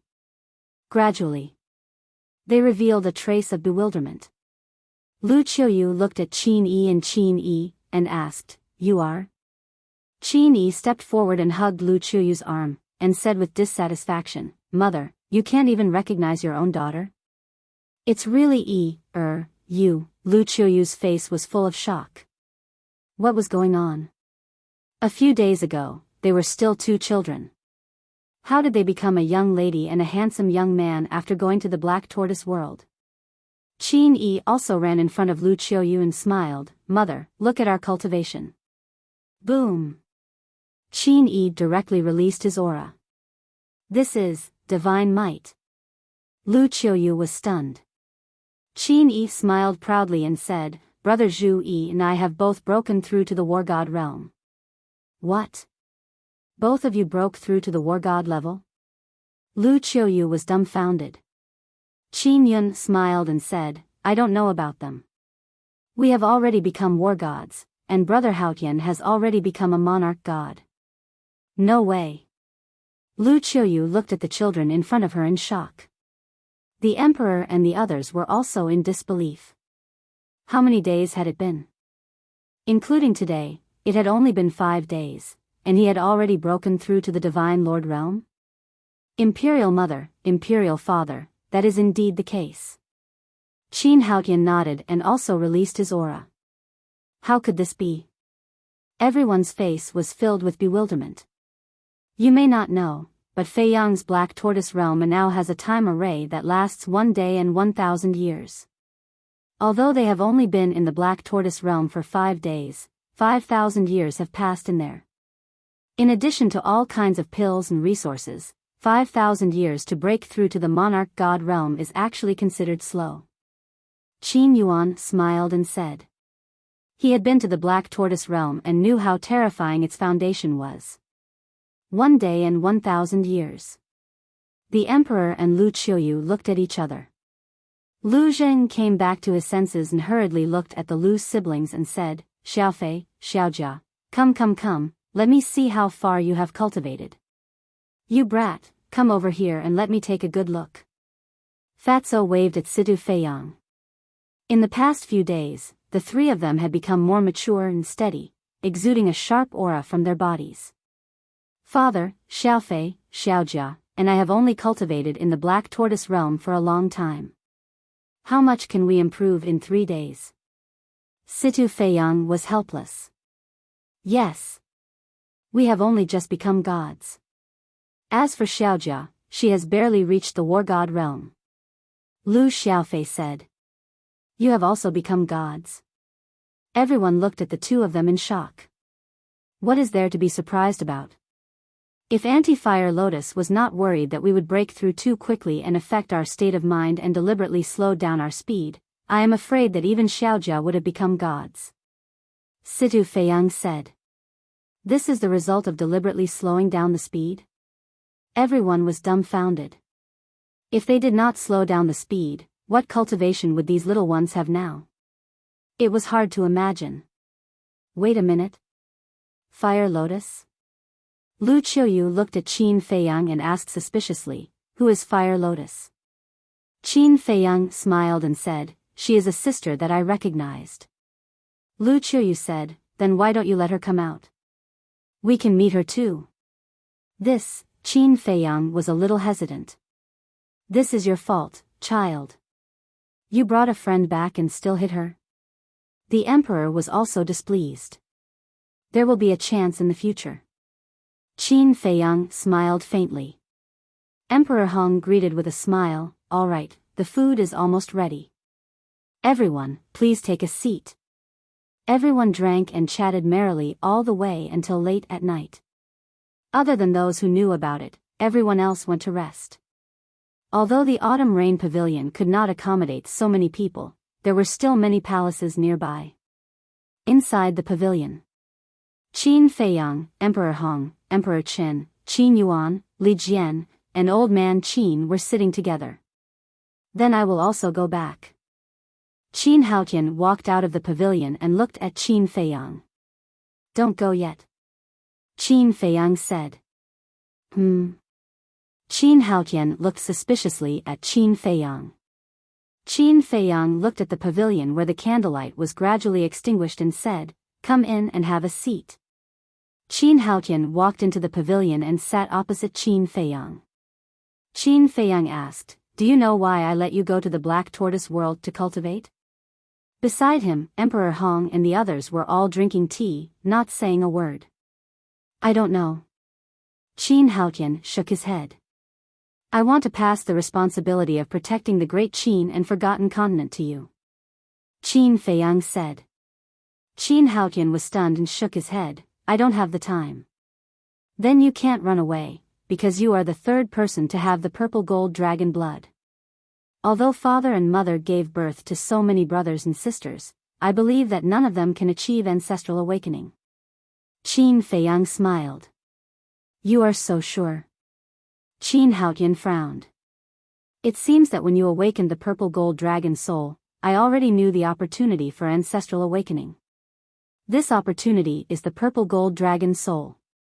In other words, only the descendants of the Qin clan who awakened the purple gold dragon soul have a certain chance of ancestral awakening. Qin Feiyang said. Qin Haotian frowned, and said, even so, so what? I don't know why our Qin clan has the purple gold dragon blood. But I know one thing. Everyone who has the purple gold dragon blood has a different fate than others. For example, my ancestors and I have fought hard to protect the great Qin. I believe that you will be no exception. Qin Feiyang said. I don't believe in fate. Qin Haotian shook his head. Whether you believe it or not, in the future, you have to bear the responsibility of protecting all of this. As for my ancestors and I, to be honest, when I returned to the ancient world this time, I didn't plan to come back alive. I think the ancestors should have already made preparations for this. Qin Feiyang sighed. Qin Haotian frowned, and said, what are you facing in the ancient world? There are some things that are useless even if I tell you. You just have to remember to protect our homeland. With that, Qin Feiyang took out 10 legendary grade divine artifacts and 10 supreme grade divine arts, and said, these are for you alone. So much? Qin Haotian was stunned. The more you get, the greater the responsibility. I sincerely hope that if there is a day when I come back alive, nothing will change here. Qin Feiyang looked at Qin Haotian and said. Qin Haotian frowned. Why did he feel that something was wrong? I'll be leaving tomorrow morning. Qin Feiyang sighed. What? Qin Haotian was stunned. Although he was also in the Black Tortoise world, because he wasn't in the castle, he couldn't hear what was going on outside, so he didn't know about the small beast. What? You still don't want me to leave? Qin Feiyang smiled faintly. Qin Haotian snorted coldly, and said, I can't wait for you to scram. Don't you know? You're a person who's cold on the outside but warm on the inside. Qin Feiyang shook his head, and then personally handed over the divine artifacts and divine arts to Qin Haotian, and said, brother, I'll leave everything at home to you. Brother, Qin Haotian murmured. Qin Feiyang calling him little brother caused his heart to churn. From the moment Qin Feiyang killed his mother, he never thought that there would be a day when they would call each other brothers. You guys are brothers. Emperor Hong laughed. Haotian, this is because your big brother trusts you, so he gave you such a heavy burden. You can't let him down. Emperor Chen sighed. Qin Haotian looked at Emperor Hong and Emperor Chen, then looked at Qin Yuan and the others, and finally looked at Qin Feiyang. In the end, he took a deep breath, took the divine artifacts and divine arts, and said, I'll take care of everything at home, don't die outside, I still want to take revenge on you. Qin Feiyang smiled with relief, and said, just for your words, I will work hard to survive. Then I'll be leaving. I won't be seeing you off tomorrow morning. Qin Haotian stood up and said. Go. Qin Feiyang waved his hand. Qin Haotian turned around and walked out of the pavilion. Just as he turned around, 2 drops of tears quietly slipped down. After Qin Haotian left, Qin Feiyang retracted his gaze, looked at Emperor Hong and the others, and smiled. I knew it, I wouldn't be wrong about people. The faces of Emperor Hong and the others were also filled with gratification. Next, everyone sat in the pavilion, drinking tea and chatting, enjoying the last night. Gradually, the sky brightened. Qin Feiyang looked at the horizon, put down the teacup in his hand, and quietly released his spiritual will. Soon, he saw a scene that made his heart ache. No one was actually sleeping. They stood silently in front of the window, looking at him. Obviously, although he had deliberately concealed it, everyone had already noticed it. Moreover, in order to consider his feelings, no one said anything. They all chose to stand in the dark of the night and silently accompany him for the entire night. Thank you, Qin Feiyang muttered, 2 drops of tears falling from the corner of his eyes. He then got up and stepped into the air without saying a word, disappearing step by step. All that was left was a back view that was imprinted in everyone's hearts, one that they would never forget.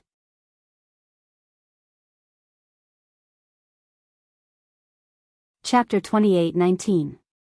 Fei Yang, Lu Qiuyu stood in front of the window and looked at Qin Fei Yang's back as he left.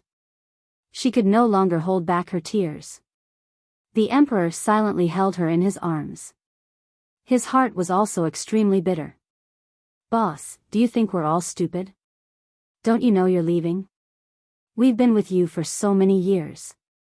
Fatso also hugged the reluctant Li Yan and muttered. Bastard. You must come back alive. Ling Yunfei whispered. Fei Yang, we'll all wait for you at home. Old Man Ren Wushuang, Luo Qingzhu, Feng Ling Er, Yan Nanshan, Jiang Jingyi, and others, were also silently sending Qin Fei Yang off. Spirit State. The Sea of Despair.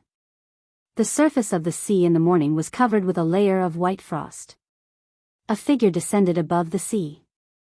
It was Qin Fei Yang. Without any concealment, his divine sense flooded into the undersea city. Whoosh! After a while, 4 figures swept out of the sea. They were the Mermaid Princess, the Mermaid Emperor, the Black-Winged King, and the White-Winged King. Why didn't you go down directly? You even released your divine sense. Do you want me to carry you down in a palanquin? The Mermaid Emperor looked at Qin Fei Yang with dissatisfaction. Qin Fei Yang smiled bitterly and said, We won't go down because we're leaving. Leaving? The 4 of them were stunned. The Mermaid Princess hurriedly said, Fei Yang, it's only been a few days. Qin Fei Yang said, Something happened, so we have to leave. The Mermaid Princess looked at Qin Fei Yang suspiciously, then looked at the Mermaid Emperor and said, Father, take care of yourself at home. This is too sudden. The Mermaid Emperor frowned. Yeah. Didn't you say you could stay for hundreds of years? What happened? Why did you leave so suddenly? The black-winged monarch and the white-eyed wolf also looked at Qin Fei Yang in confusion. It's nothing. Qin Fei Yang shook his head. Who are you trying to fool? Leaving in such a hurry, something big must have happened. The Mermaid Emperor said. Father, Fei Yang has good intentions. He didn't tell you because he didn't want you to worry. The Mermaid Princess said. The Mermaid Emperor looked at the Mermaid Princess and sighed deeply. All right. But kid, you better listen carefully. You must take care of my daughter. If I find out that you bullied her, I will not let you off. Qin Fei Yang smiled bitterly and said, I can bully anyone, but not her. At least you have a conscience. Then, you can leave. The Mermaid Emperor waved his hand and turned his head away, his face full of reluctance. Uncles, please take care of my father in the future. The Mermaid Princess said as she looked at the Black-Winged Monarch duo. Don't worry and go. The 2 of them smiled. Phew. The Mermaid Princess took a deep breath and looked at the Mermaid Emperor one last time. She looked at Qin Fei Yang and said, Let's go. Qin Fei Yang nodded and smiled at the Black-Winged Monarch duo. Then, he pulled the Mermaid Princess and left without looking back. The Black-Winged Monarch patted the Mermaid Emperor's shoulder and said, Old man, if you don't take a few more looks, they will really be gone. If they are gone, so be it. The Mermaid Emperor snorted, but his eyes did not listen to him. He looked at Qin Fei Yang and the Mermaid Princess. Seeing that the 2 of them were really going to disappear, the Mermaid Emperor quickly shouted, Daughter, you must protect yourself. I will, father. The Mermaid Princess stopped and turned to smile at the Mermaid Emperor. Then, she quickly disappeared into the sky with Qin Fei Yang. Sigh. The Mermaid Emperor sighed deeply. Don't sigh. A married daughter is like water that has been poured out. The Black-Winged Monarch duo comforted him. The Mermaid Emperor said angrily, But she is not married yet. Is this any different from being married? Let's talk about it later. Young people have their own pursuits and stages. Old people like us should just stay at home and enjoy the rest of our lives. The Black-Winged Monarch laughed. When you were fighting with me for fame and fortune in the past, why didn't you have such awareness? The mermaid emperor rolled his eyes. Didn't you say it yourself? That was a fight for fame and fortune. Since it was a fight for fame and fortune, it was impossible for us to have such awareness. All right. Let's go and have a few drinks with you. The duo dragged the mermaid emperor and flew down. So that's what happened. In the sky above a mountain. After listening to Qin Feiyang's explanation, the mermaid princess nodded in realization. If not for the small beast, I would not have left so quickly. Qin Feiyang shook his head. The mermaid princess asked, then, this promise of 10,000 years, are you serious about it? There's no escaping from it. Qin Feiyang said. That's true. The mermaid princess nodded. Not to mention anything else, just the Changshui. In order to take back Changshui, the battle between Qin Feiyang and the small beast would erupt sooner or later. Soon. The duo arrived at the Butterfly Valley. Qin Feiyang waved his hand, and Wang Xiaojie appeared. The current Wang Xiaojie had also stepped into the war god realm. Master's wife? Wang Xiaojie looked at the mermaid princess with a hint of surprise on his face. Long time no see. The mermaid princess smiled slightly. Wang Xiaojie scratched his head and looked at Qin Feiyang, saying, Master, you are too unreasonable. Master's wife is back, but you hid it from everyone. You talk too much. Qin Feiyang glared at him. Wang Xiaojie chuckled and asked, why did you suddenly pull me out? It's about time, we have to leave. You should go back and take care of your sister. Qin Feiyang smiled. Leave? Wang Xiaojie was stunned. Weren't you there at the time? If I don't leave today, I'm afraid I'll be buried here forever. Qin Feiyang said. That's right. That small beast gave you 3 days. Wang Xiaojie nodded. 3,000 years had passed in the Black Tortoise world, and he had almost forgotten about it. Work hard. If you have time, go help Gongsun Bei and contribute to the Forgotten Continent.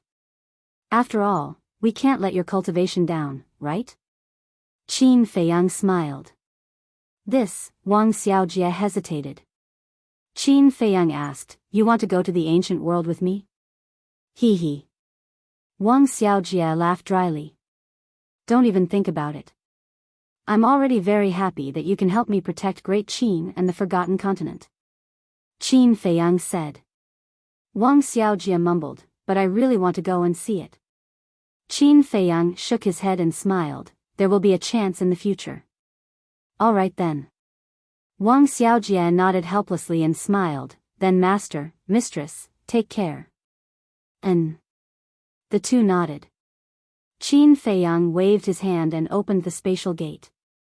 Aren't we going to look for Dong Zhengyang? Mermaid Princess asked. No. Since he didn't come yesterday, he must be prepared to stay in the Forgotten Continent. Qin Feiyang smiled faintly and pulled Mermaid Princess into the spatial gate. Master, wait, where's Qin Chen? Wang Xiaojie suddenly called out to Qin Feiyang and asked. He has already returned to the Forgotten Continent. Qin Feiyang smiled faintly and disappeared with Mermaid Princess. He has already returned? Wang Xiaojie was stunned. Demon Dragon Island. The statue was still standing by the sea, like a ruler overlooking the entire Great Qin. Beside the statue stood a man and a woman. This man and woman were Dong Zhengyang and Bai Long. Clang. In the sky. Accompanied by a loud sound, a stone door slowly opened. Dong Zhengyang looked up and smiled, it's the spatial gate, he's here. Bai Long glanced at Dong Zhengyang and looked up at the spatial gate, his face full of reluctance. Qin Feiyang and Mermaid Princess walked out hand in hand. When they saw Dong Zhengyang and Bai Long below, they were stunned. After putting away the spatial gate, Qin Feiyang brought Mermaid Princess and landed in front of Dong Zhengyang and smiled, there's no need to specially send me off. Send you off? Dong Zhengyang was stunned. Is it not? Seeing Dong Zhengyang's reaction, Qin Feiyang asked. Of course not. I've specially waited here for you to return to the ancient world together. Dong Zhengyang said. Ah. Qin Feiyang was stunned and smiled bitterly. Seeing that you didn't go to the imperial palace yesterday, I thought you were going to stay. Yesterday, we originally planned to go to the imperial palace, but thinking that it was a little inappropriate for us to go, we were all outsiders, so we didn't go.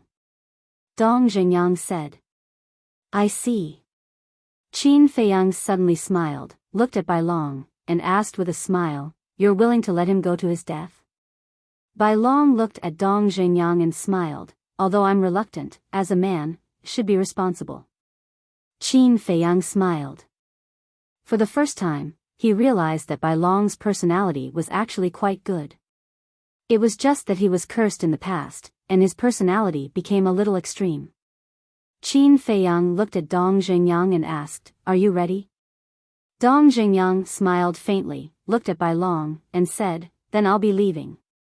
Protect yourself and help to protect Great Qin. Okay. Bai Long nodded and said with a little sob, You must come back alive. Life and death are fated, riches and honor are up to the heavens. If I can really come back alive, I'll openly marry you as Dong Zhengyang and hold a grand wedding ceremony for you. Dong Zhengyang said. I'll be waiting. Bai Long nodded, a weeping beauty. Dong Zhengyang raised his arm, gently wiped away the tears on Bai Long's face, and resolutely turned around and rushed into the sea. We'll meet again. Qin Feiyang smiled at Bai Long, then reluctantly glanced at the land, pulled the mermaid princess, and disappeared into the deep sea without looking back. It was also possible that they would never meet again. The teleportation altar to the miracle was in the deep sea. Although the conditions to revive the altar were harsh, it was not difficult for Qin Feiyang back then, let alone now. Soon. They returned to the second level of the miracle. Why are they so fast? Sensing the appearance of the three, the fire python immediately descended in front of them, and was quite surprised. Small Beast has given the order, do we dare to continue to stay? Qin Feiyang smiled bitterly. What? Lord Beast God has been to Great Qin? The fire python was shocked. Yes. Qin Feiyang nodded and said, Let's not talk about this. You secretly sent us back to Great Qin. Did Small Beast do anything to you? No.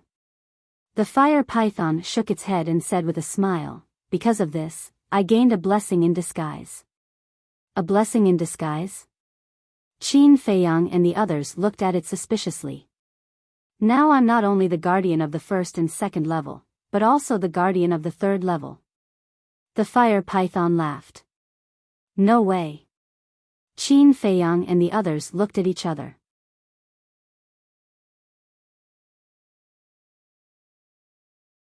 Chapter 28-20.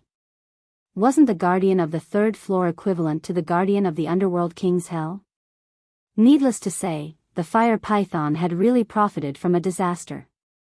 Because the first and second floors were on a completely different level from the third floor.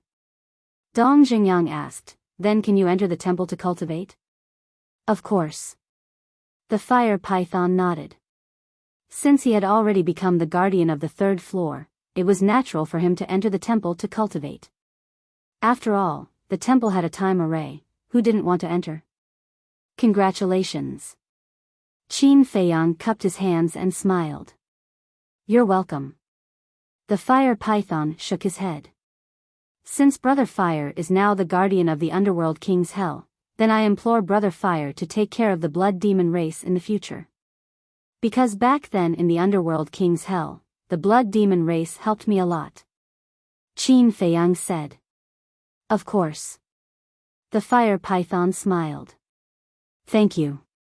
Qin Feiyang was grateful. Why are you thanking me as a friend? What are your plans next? The fire python asked. Qin Feiyang pondered for a while and said in a deep voice, I don't want to go to the underworld king's hell anymore. I want to go back to the ancient world directly. The chief pavilion master, Long Zun, and the other ancestral dragons all thought that he was in the underworld king's hell. If he were to return to the ancient world now, he would definitely be able to catch them off guard. The most important thing was, if he entered the underworld king's hell, he wouldn't be able to enter the castle to cultivate. The castle's time array was 1,000 years per day. It was a bit of a waste not being able to enter to cultivate. Return to the ancient world? The fire python frowned. I know that you can't help me anymore. As a friend, I won't make things difficult for you. I want to try it myself. Qin Feiyang said. You're going by yourself? The entrance to the ancient world is on the first floor. And you know the rules of the first floor. Once you surpass the War Emperor and enter the first floor, you will be erased by the rule force. Not to mention, you're still at the 9th heaven realm. If you go to the first floor now, you're courting death, do you know that? The fire python quickly said. Rule force. Qin Feiyang looked up at the sky, his eyes to say, why don't we stay on the second floor? Dong Zhengyang said. Staying on the second level meant entering the castle to cultivate in seclusion. That won't do. If I let you stay on the second floor and Lord Beast God finds out, he will definitely punish me. Simply speaking, you only have one choice now. Enter the hell of the King of Hell. The fire python said. Feiyang, you can enter hell too. At that time, you can go to the ancient city of the Serene King and cultivate in seclusion for a few hundred years. The ancient city's time array is also very powerful. By the time we leave hell, you'll be able to break through to the imperishable realm. The mermaid princess said. Qin Feiyang remained silent. Dong Zhengyang glanced at Qin Feiyang, then looked at the fire python and cupped his hands. Brother Fire, may I ask where the entrance to the 4th floor is? The 4th floor? The fire python was slightly stunned. He frowned and asked, why are you suddenly asking about this? I'm just curious. Dong Zhengyang said. In the past few days, I've learned a bit about the Infernal King's Hell. The entrance to the 4th floor is in the east, which is the opposite direction of the Divine Demon Forest. However, to enter the 4th floor, you must first be at the imperishable realm. Otherwise, other than Lord Beast God, even I can't send you to the 4th floor safely.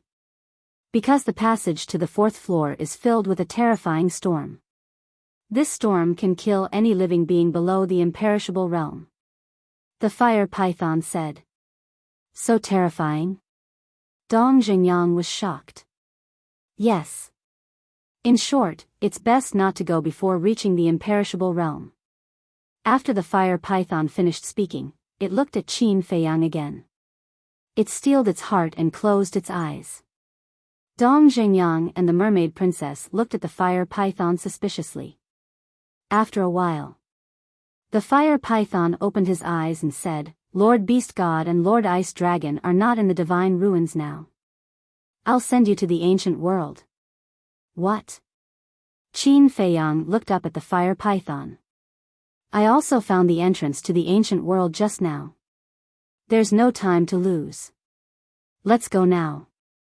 After saying that, the fire python took the 3 of them and appeared in the sky above a plain on the 1st floor.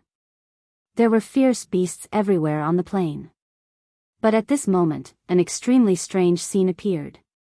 There was nothing in the void in front of them, but these fierce beasts were retreating in fear. If it were anyone else, they would definitely be scared out of their wits and think that they had seen a ghost.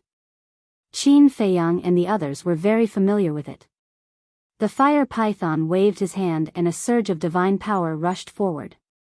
With a clang, an ancient stone door appeared out of thin air. This was the entrance to the ancient world.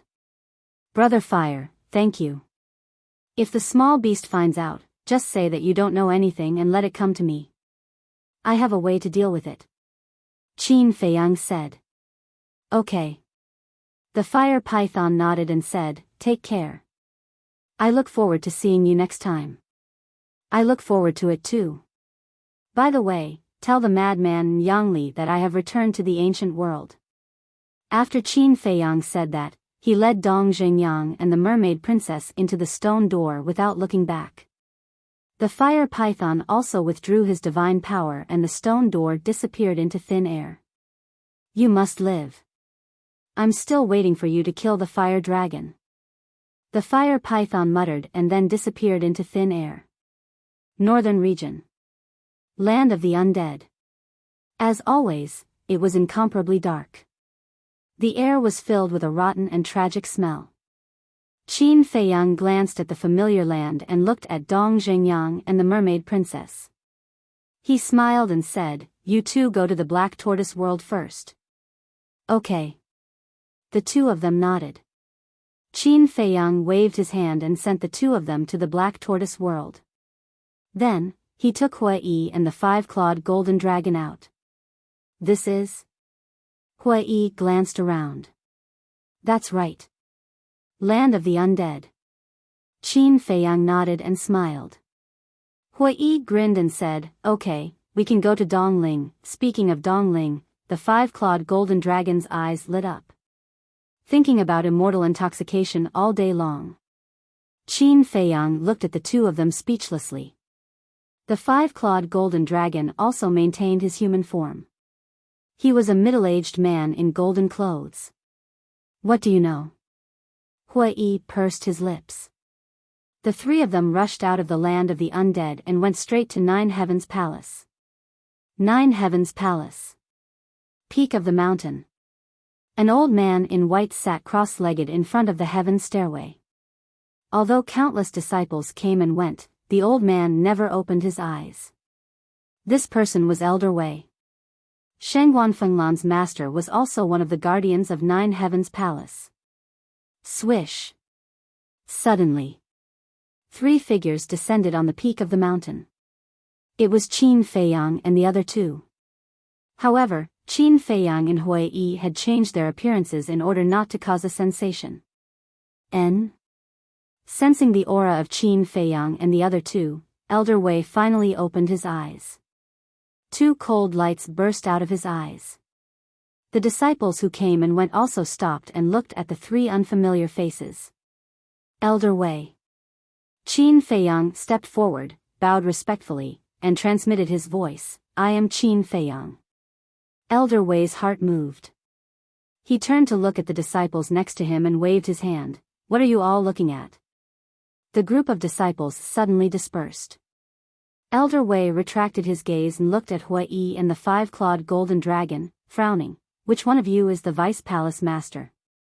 "Me," Huai said. Elder Wei immediately looked at Huai, his face full of anger, and secretly said, "No matter what, you are still the vice palace master. How can you run around all day? Don't I have you guys here? Why should I stay in Nine Heavens Palace?" Huai pouted. "How can we be the same as you?" Elder Wei was helpless. "What's the difference?" "Enough. Little Gold, let's go to East Tomb." "Qin Feiyang, hurry up and tell me what you need to tell me." Huai left a sentence and went straight to the teleportation altar above the stairway with the five-clawed golden dragon. Because Qin Feiyang had already used the spacetime gate in Great Qin, he could only go to East Tomb through the altar. Sigh. Elder Wei couldn't help but shake his head and sigh. Qin Feiyang shook his head in amusement and transmitted his voice, "Elder Wei, how has everyone been these years?" "Pretty good." Elder Wei nodded and asked, "How about you guys?" "We're pretty good too," Qin Feiyang said. "Last time, the Vice Palace Master came back and said you guys were going to hell?" Elder Wei said. Qin Feiyang nodded. "Is it over?" Elder Wei asked. Qin Feiyang smiled and said, "Not yet. I ran back halfway." "You can run back halfway?" Elder Wei was stunned. "It's a long story. This time I'm here mainly to give you guys something," Qin Feiyang secretly said. "What is it?" Elder Wei was suspicious. Qin Feiyang waved his hand, and more than 10,000 jade slips and more than 10,000 divine artifacts appeared. Elder Wei was surprised. "This is what Senior Brother Frenzy and I got in hell. We agreed that each of us would get half." His half was prepared for the Nine Heavens Palace. Although those supreme divine artifacts are with him now, these divine artifacts I'm giving you are all legendary and pinnacle grade. Qin Feiyang said. So many? Elder Wei was dumbfounded. These divine artifacts were indeed legendary and pinnacle grade. And there were not only legendary and pinnacle grade divine arts, but also supreme grade. What exactly was the Underworld King's hell? There were so many terrifying divine artifacts. Wait. Where's Frenzy? Why don't I see him? Suddenly, Elder Wei glanced behind Qin Feiyang and hurriedly asked. He's still in hell. Qin Feiyang said. Elder Wei was surprised. Why is he still in hell? Could it be? Don't think too much, he's fine. On the contrary, he has a great fortune now. Because he's receiving the inheritance of the law. Qin Feiyang smiled. Elder Wei was shocked. There's still the inheritance of the law in hell? Qin Feiyang nodded. Unbelievable. Elder Wei murmured, looking at Qin Feiyang, and said with a hoarse smile, thank you. With these divine artifacts and divine arts, the strength of my Jiutian palace will instantly increase by several times. You're being too polite. Jiutian palace has given me and senior brother Frenzy a new lease of life. Of course, we all hope that Jiutian palace can become better and better. Qin Feiyang said. It's enough that you guys can have this kind of heart. Elder Wei was very pleased. Hurry up and keep it, lest other disciples see it. Also, it's best not to spread the news that I gave you guys the divine artifacts and divine arts. Qin Feiyang reminded. This old man knows. After all, there are so many divine artifacts and divine arts. As long as one isn't a fool, they will guess and be suspicious. Elder Wei nodded. With a wave of his old hand, all the divine arts and divine artifacts disappeared into the yin and yang ring.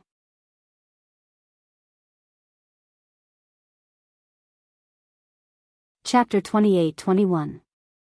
In addition, Qin Feiyang pondered for a while, looked at Old Wei and said, I'll give you another 100 crystal veins and soul veins. Crystal veins, soul veins? Old Wei was slightly taken aback, shook his head and said, we have all of these, you don't have to give them to us. Are you sure you don't want them?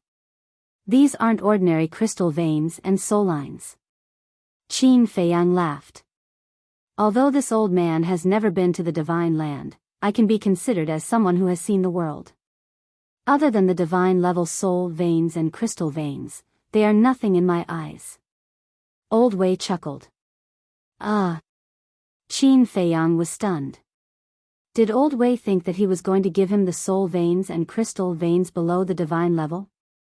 If it's rank 1 or 2 divine level soul veins and crystal veins, this old man can still consider it.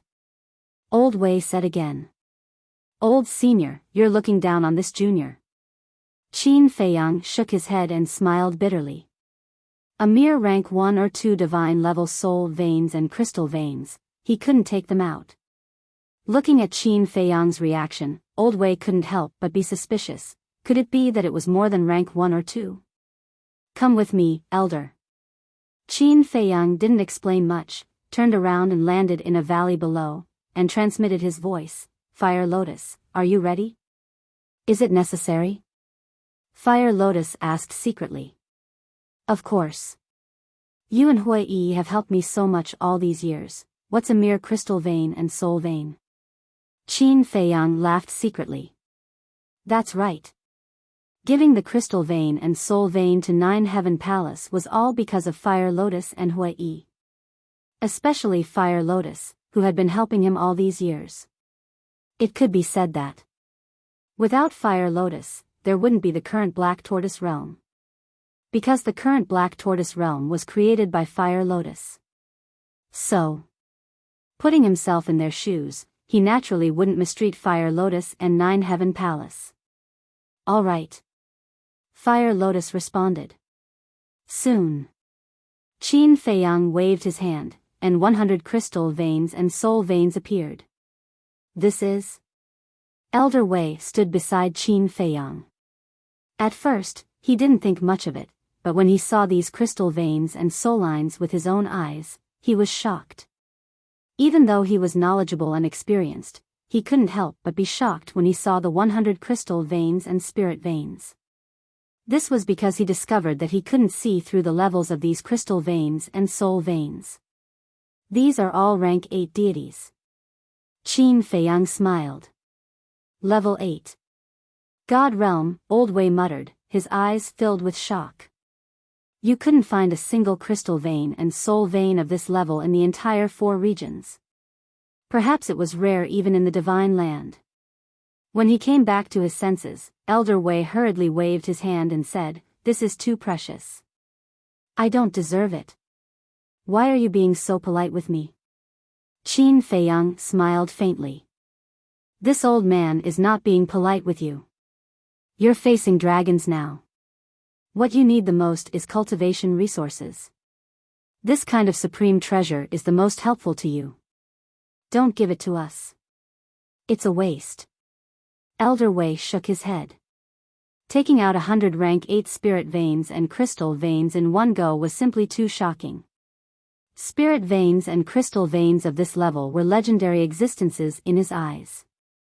I still have a lot. Qin Feiyang smiled. A lot? Elder Wei was stunned. Yes. Back in the Divine Land, I snatched a lot of crystal veins and soul veins. And now, the time rule of the Black Tortoise Realm is 1,000 years, so they've all evolved to rank 8 deities.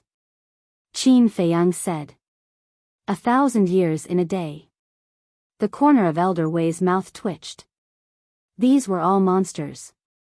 After pondering for a while, he said, "Well, this old man won't stand on ceremony with you." It would be a lie to say that he wasn't tempted by the rank 8 deities' soul veins and crystal veins. It was only because he considered that Qin Feiyang and the others needed more crystal veins and soul veins, so he refused. But now, since Qin Feiyang said that he had a lot, he certainly didn't stand on ceremony. Qin Feiyang thought for a while and asked, "How is Shangguanqiu now?" She went to the Divine Land a long time ago. Elder Wei said. What? She went to the Divine Land? Qin Feiyang frowned. Yes. The last time the Pavilion Master went to the Divine Land, he took Shangguanqiu with him. The Pavilion Master came back and said that Shangguanqiu chose to stay in the Divine Land. Elder Wei said. Qin Feiyang frowned and said, "Why did they go to the Divine Land? Didn't they tell you before that the Chief Pavilion Master would go to the Divine Land every 100 years? Elder Wei asked. Qin Feiyang thought for a while and nodded. Yes, but it's been so long that I forgot. It was the Deputy Pavilion Master who told him this. Therefore, he went to the Deputy Pavilion Master to inquire about the dragons. The Deputy Pavilion Master told him that if he really wanted to go to the Divine Land, he could go together with the Pavilion Master. Qin Feiyang also asked how long it would take for the Pavilion Master to go to the Divine Land. The Deputy Pavilion Master answered that it would take 50 years. Qin Feiyang couldn't wait 50 years, so he didn't take it to heart. Shangguanqiu entered the Divine Land after he entered the Hell of the Nether King. And he stayed in the Hell of the Nether King for more than 200 years. In other words, Shangguanqiu had stayed in the Divine Land for almost 200 years.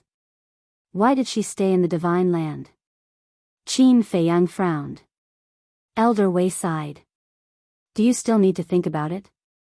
Any sensible person knows that she must have done it for you. Silly woman.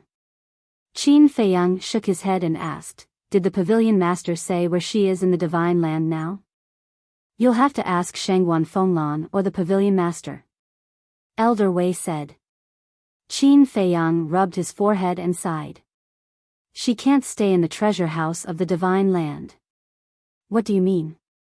She's a member of the treasure house. Isn't it good to stay in the treasure house? Elder Wei was suspicious. There are some things that you don't understand. Qin Feiyang shook his head and sighed.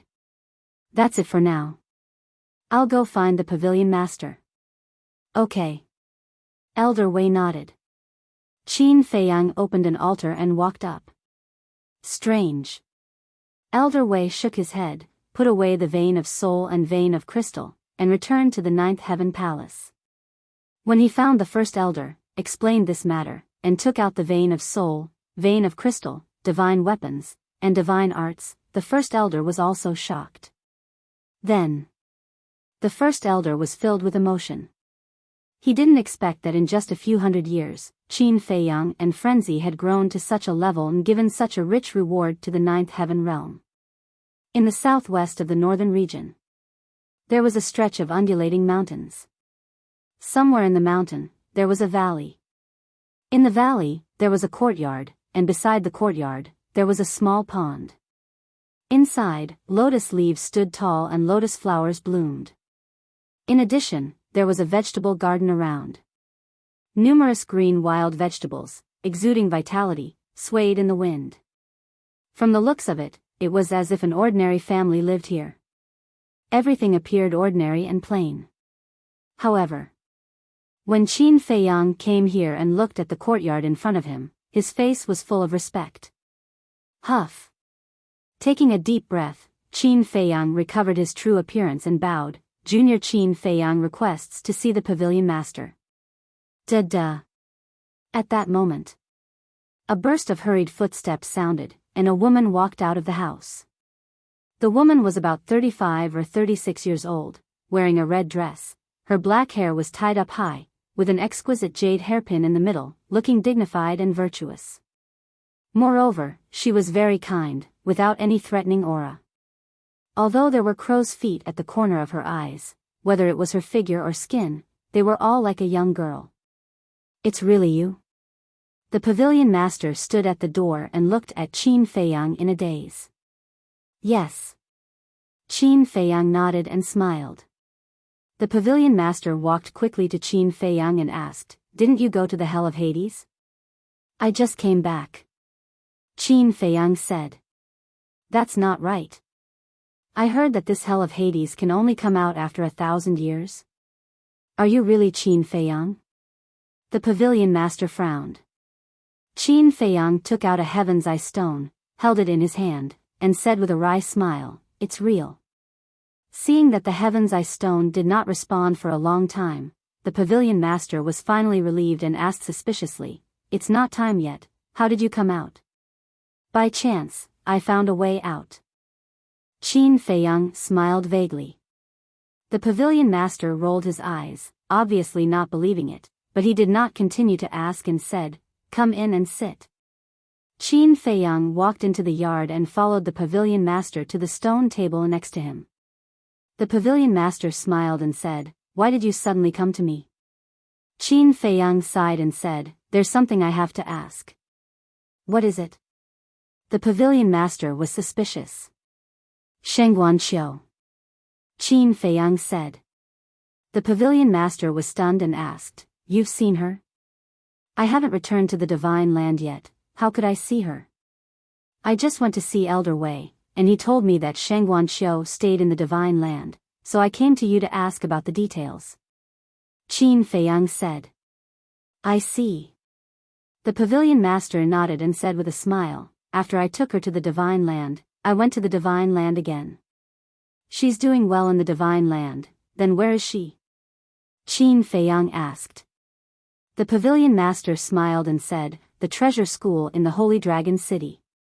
She really went to the treasure school, and it's the treasure school in the Holy Dragon City. Qin Feiyang's face suddenly darkened. What's wrong? Looking at Qin Feiyang's reaction, the pavilion master was puzzled. What's she doing in the treasure school? Qin Feiyang asked instead of answering. Of course, she's helping the steward of the treasure school in the Holy Dragon City to take care of the treasure school's affairs. Qin Feiyang said. The steward of the treasure school, Qin Feiyang waved his hand, and his divine power emerged and condensed into a round fatso. That's him. Last time I visited Qiu, she said that the steward treats her very well. And she made a friend called Ren Xiaolan. Ren Xiaolan is also helping the steward to take care of the treasure school's affairs. The pavilion master said. Whether it's the steward or Ren Xiaolan, I know them all. This Ren Xiaolan is valued by the steward because of me. Qin Feiyang sighed. The pavilion master said suspiciously, they're all people you know. Isn't that good? Why do you look so sad? There are some things that you don't know. Qin Feiyang shook his head. What are you trying to say? The pavilion master frowned. Qin Feiyang pondered for a while and said, do they know about my relationship with Sheng Wanqiu? They know. That's why the chief pavilion master let Xiu stay in the Holy Dragon City. The pavilion master nodded. What? You've seen the chief pavilion master? Qin Feiyang suddenly stood up. We didn't see him with our own eyes, but according to the steward of the treasure school in the Holy Dragon City, the chief pavilion master seemed to be very happy after knowing about your relationship with Qiu. The pavilion master smiled.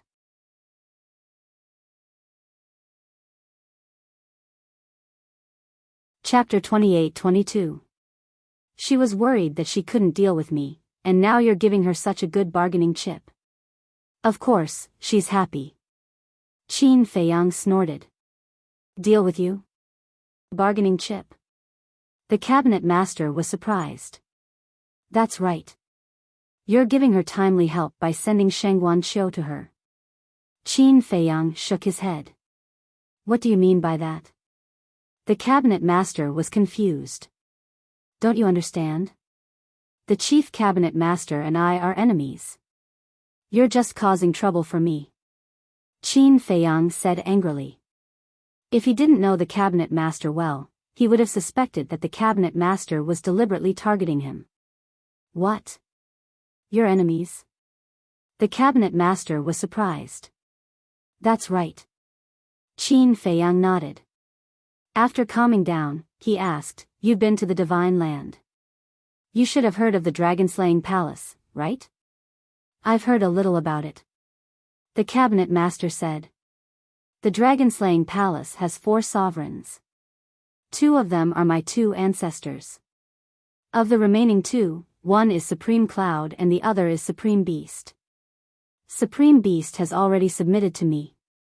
Now, only Supreme Cloud is left. Supreme Cloud is the chief cabinet master of the treasure school. Qin Feiyang said. The chief cabinet master is one of the 4 sovereigns of the dragon-slaying palace? The cabinet master was shocked. Yes. Although she's a sovereign of the dragon-slaying palace, she's tried to get rid of me more than once because of her ambition. She even fought with me in the Nether King's Hell. But in the end, she died in the hands of senior brother Lunatic. Think about it. Now that you've sent Sheng Wanqiu to her, how can she not be happy? Qin Feiyang said. How could this be? The cabinet master murmured. Sheng Wanqiu was not only her disciple, but also her biological daughter. But now, she had pushed Sheng Wanqiu into the fire pit. Wait. Since the chief cabinet master is dead, does that mean Yu's crisis no longer exists? The cabinet master asked. It's not as simple as you think.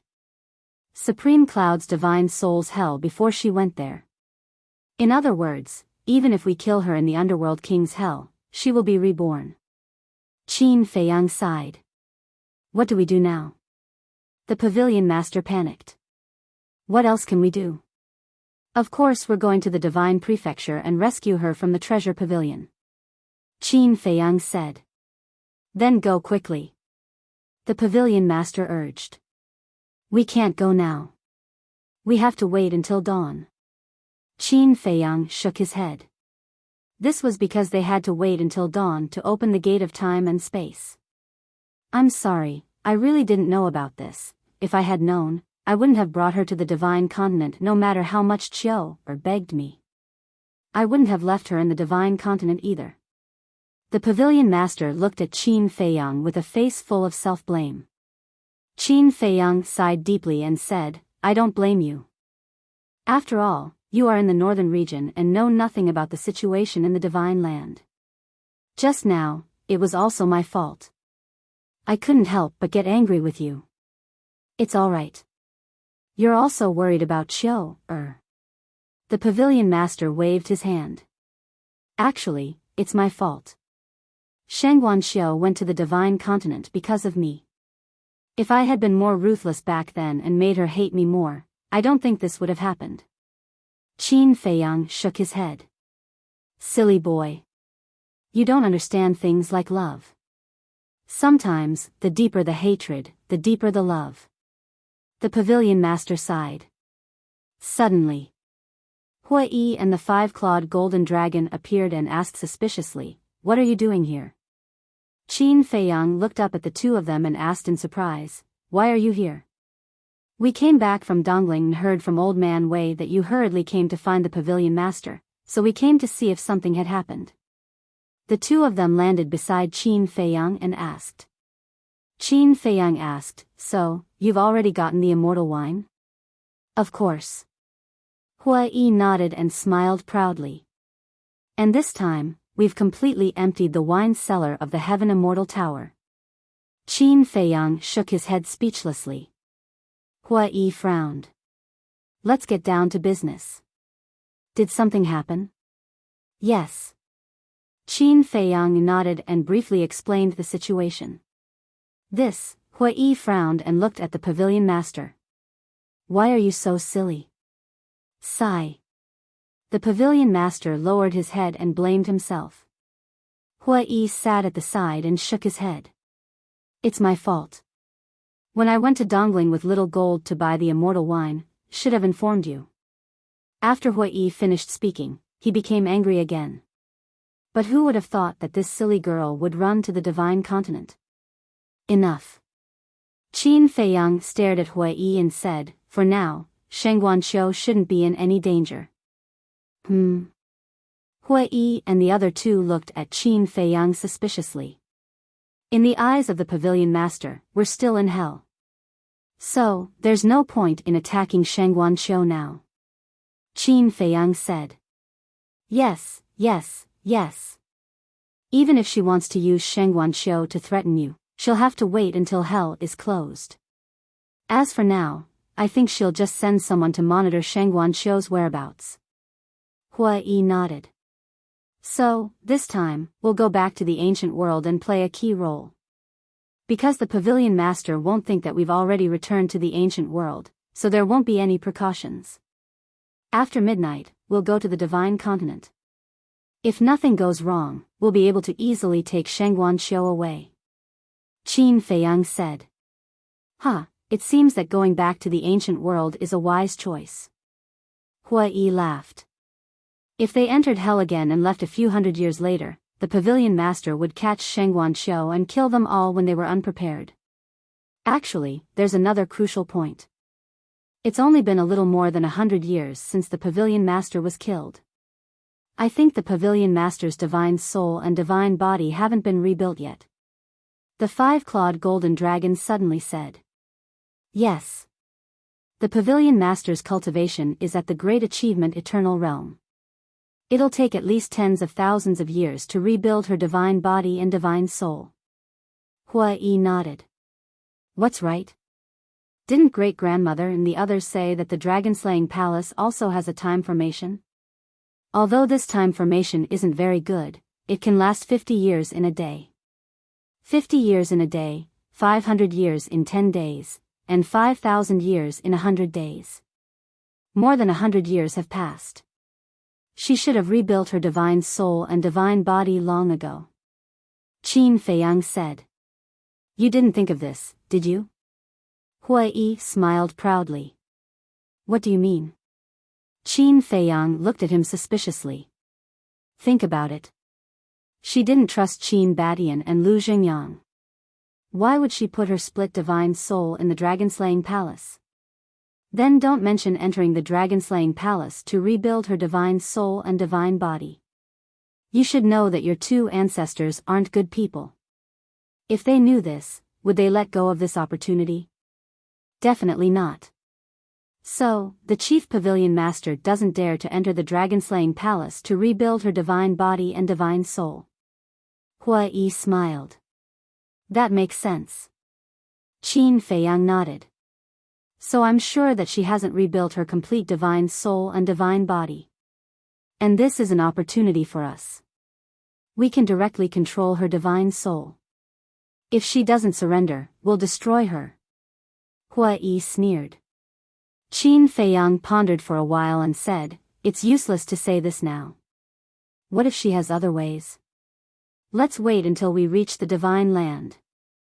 Hua Yi smiled and said, okay, I'll go back and see Lan, Qin Feiyang said, don't tell her about Sheng Guanqiu's current situation.